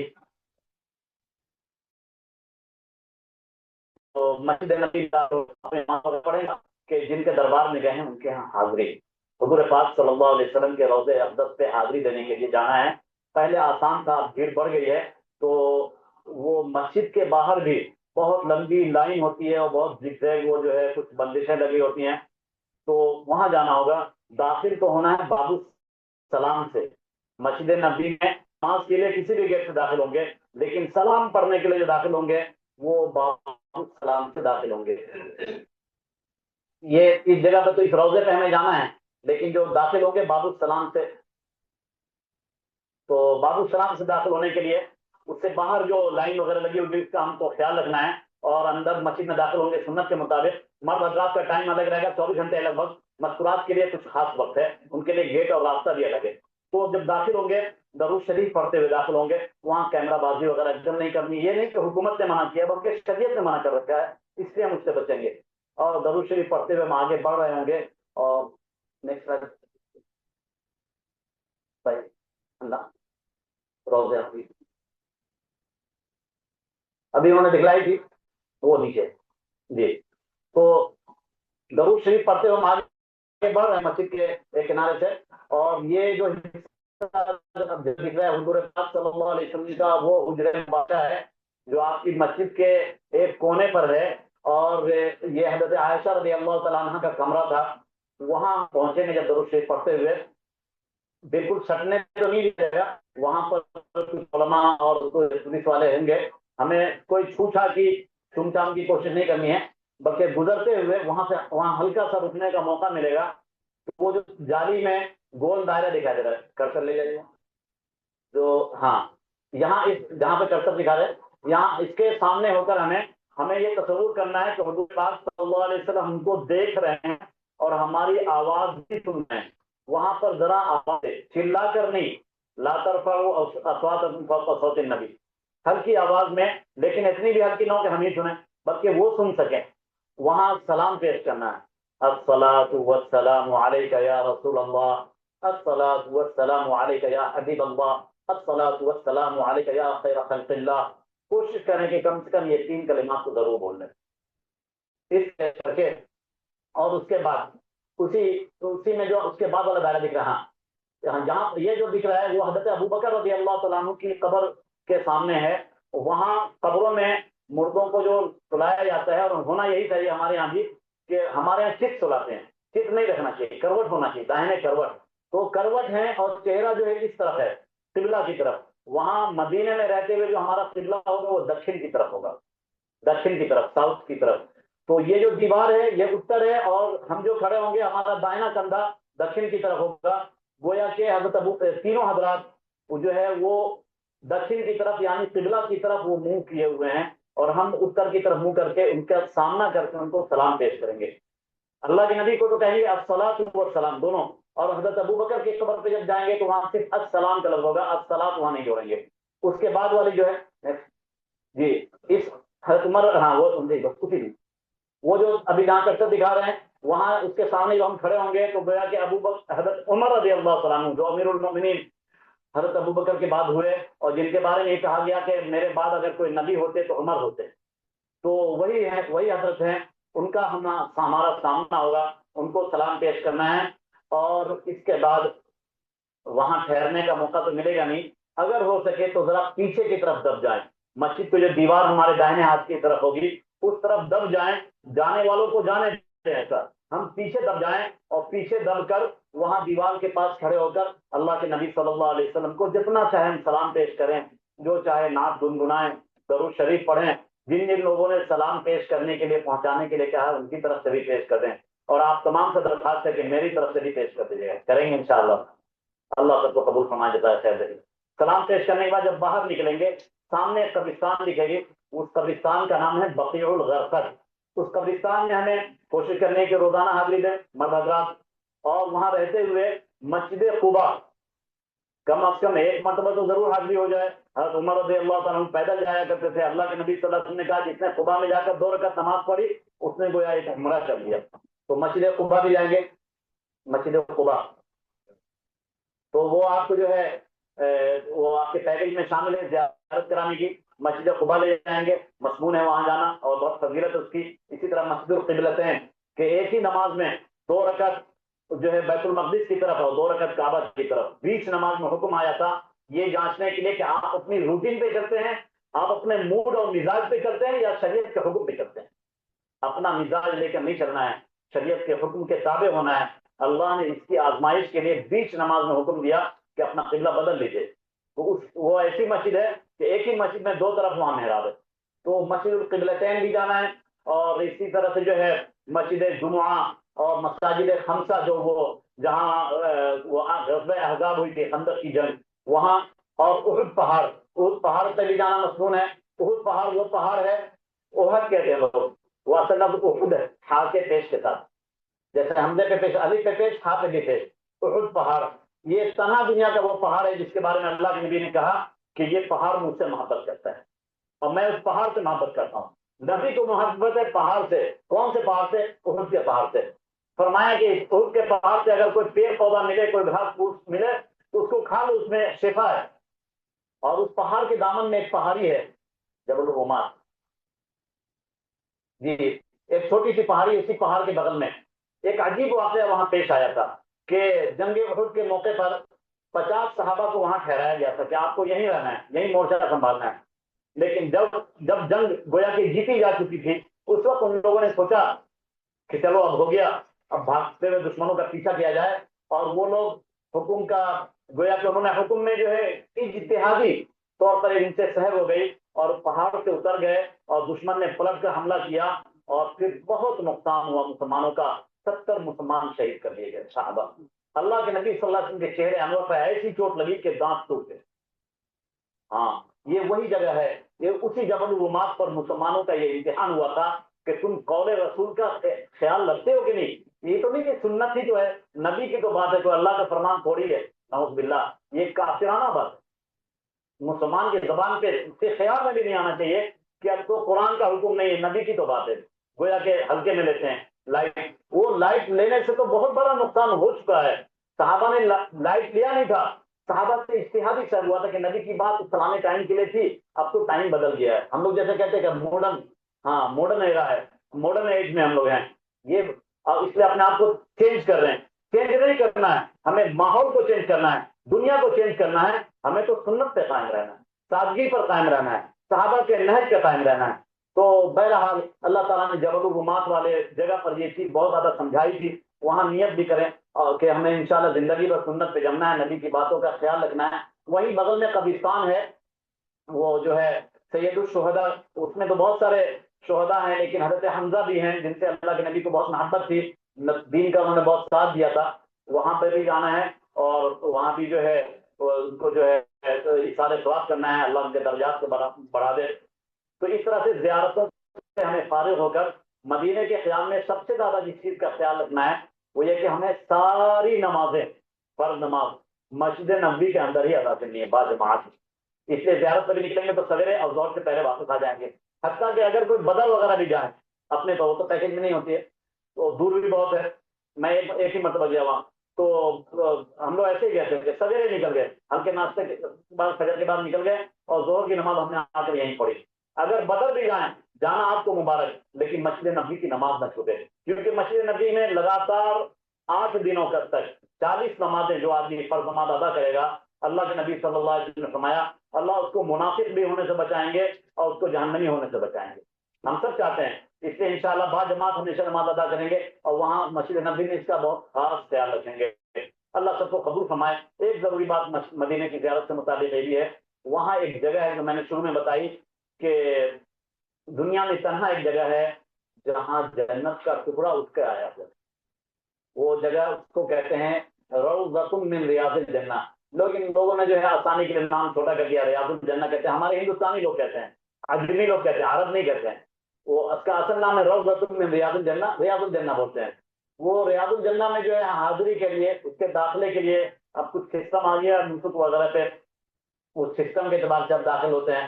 اب تو شاید سال بھر میں ایک مرتبہ ہی موقع ملتا ہے، جو لوگ ایک سال میں 2 سفر کرتے ہیں ان کو بھی پرمیشن نہیں ملتی ہے۔ پہلے پابندی لگی مہینے میں 2 بار نہیں، اس سے پہلے تو تھا جو جب جتنی مرتبہ چاہے چلا جائے۔ پابندی آئی آپ کے اس اخبار کے دنیا میں تو ہوا کہ مہینے میں ایک بار، اب ہو گیا سال میں ایک بار۔ تو بہرحال جن لوگوں کا اس سال سفر نہیں ہوا کوئی عمرے وغیرہ کا، انہیں وہاں حاضری کا موقع ملے گا۔ اس کے لیے جو سسٹم ہے نسخ ایپ کے ذریعے سے اس کو جو آپ طے کریں گے اس کی اپائنٹمنٹ لیں گے اور وہاں جائیں گے، مردوں کے لیے الگ عورتوں کے لیے الگ ہے۔ جو لوگ یہ چاہتے ہیں، جیسے میں نے بتایا کہ ایک ہی مرتبہ جا سکتے ہیں ایک سال میں، جو یہ چاہتے ہیں کہ نہیں ایک سال میں ان کو 2 مرتبہ موقع مل جائے، ایک ہی سفر میں 2 مرتبہ موقع ملے، بظاہر تو یہ آپ کہیں گے کہ ہم نے پڑھا ہے امپوسیبل، لیکن امپوسیبل یہ کوئی چیز نہیں ہوتی، ایک شکل ہے۔ اگر آپ کے گروپ میں، آپ کی بلڈنگ میں کوئی ایسے حاجی ہوں بیچارے معذور ہوں، کوئی ماں بہن ہوں، کوئی چچا دادا، کوئی نانا، کوئی ایسے ہوں جو ویل چیئر والے، اگر آپ ان کی ویل چیئر پش کریں گے تو آپ کو خدمت کے بہانے اللہ تعالیٰ دوبارہ اس عبادت اور زیارت کا موقع عطا فرما دے گا۔ جو ویل چیئر پش کریں گے ان کو جو ہے پرائرٹی بھی ملتی ہے اور ان کو جو ہے خادم ہونے کی وجہ سے دوبارہ اندر داخلے کا موقع مل جاتا ہے۔ تو بہرحال نارملی ایک ہی مرتبہ ریاض الجنہ میں داخلے کا موقع ملتا ہے، وہاں جا کر کوشش کریں داخل ہونے کے بعد بائیں طرف ہم گھومیں، ورنہ وہاں جو عملے کے لوگ کھڑے ہوتے ہیں اس سب کو آگے بڑھاتے رہتے ہیں، وہ ایسا اتنا آگے بیٹھتے ہیں کہ آدمی باہر ہو جاتا ہے، موقع آدمی تلاش میں رہتا ہے اس سے پہلے باہر ہو جاتا ہے۔ تو بائیں طرف گھس کر اندر کی طرف بڑھنے کی کوشش کریں۔ اللہ کے نبی صلی اللہ علیہ وسلم کی مسجد میں جو ممبر ہے، اس ممبر سے آپ صلی اللہ علیہ وسلم کا جو حجرہ ہے ان دونوں کے درمیان کی جو جگہ ہے، ماں بین ممبری و بیتی روضۃ من ریاض الجنہ، اللہ کے نبی نے فرمایا کہ جنت کی کیاریوں میں سے ایک کیاری ہے وہ، اور حدیث میں ہے کہ جو آدمی ایک مرتبہ جنت میں گیا وہ ہمیشہ جنتی ہی رہے گا۔ تو ہم وہاں اس تصور کے ساتھ جائیں کہ ہم جنت میں جا رہے ہیں، اللہ سے دعا بھی کر لیں وہاں کہ اللہ پھر ہم کو آپ جنت سے نکالیے گا نہیں، ہمیشہ کے لیے آپ ہمیں جنتی ہی طے کر دیجیے۔ دعا کریں گے انشاءاللہ ہم لوگوں کے لیے بھی۔ وہاں نماز بھی پڑھنی ہے، دعائیں بھی مانگنی ہے. اگر مکروہ وقت ہو تو وہاں نماز نہیں پڑھیں گے. وہاں کچھ خاص پیلرز ہیں، ان جگہوں پر دعائیں بہت قبول ہوتی ہیں، ان کا بھی خیال رکھیں گے، نام لکھے گا. اللہ ہم سب کو اچھے عمل کی توفیق عطا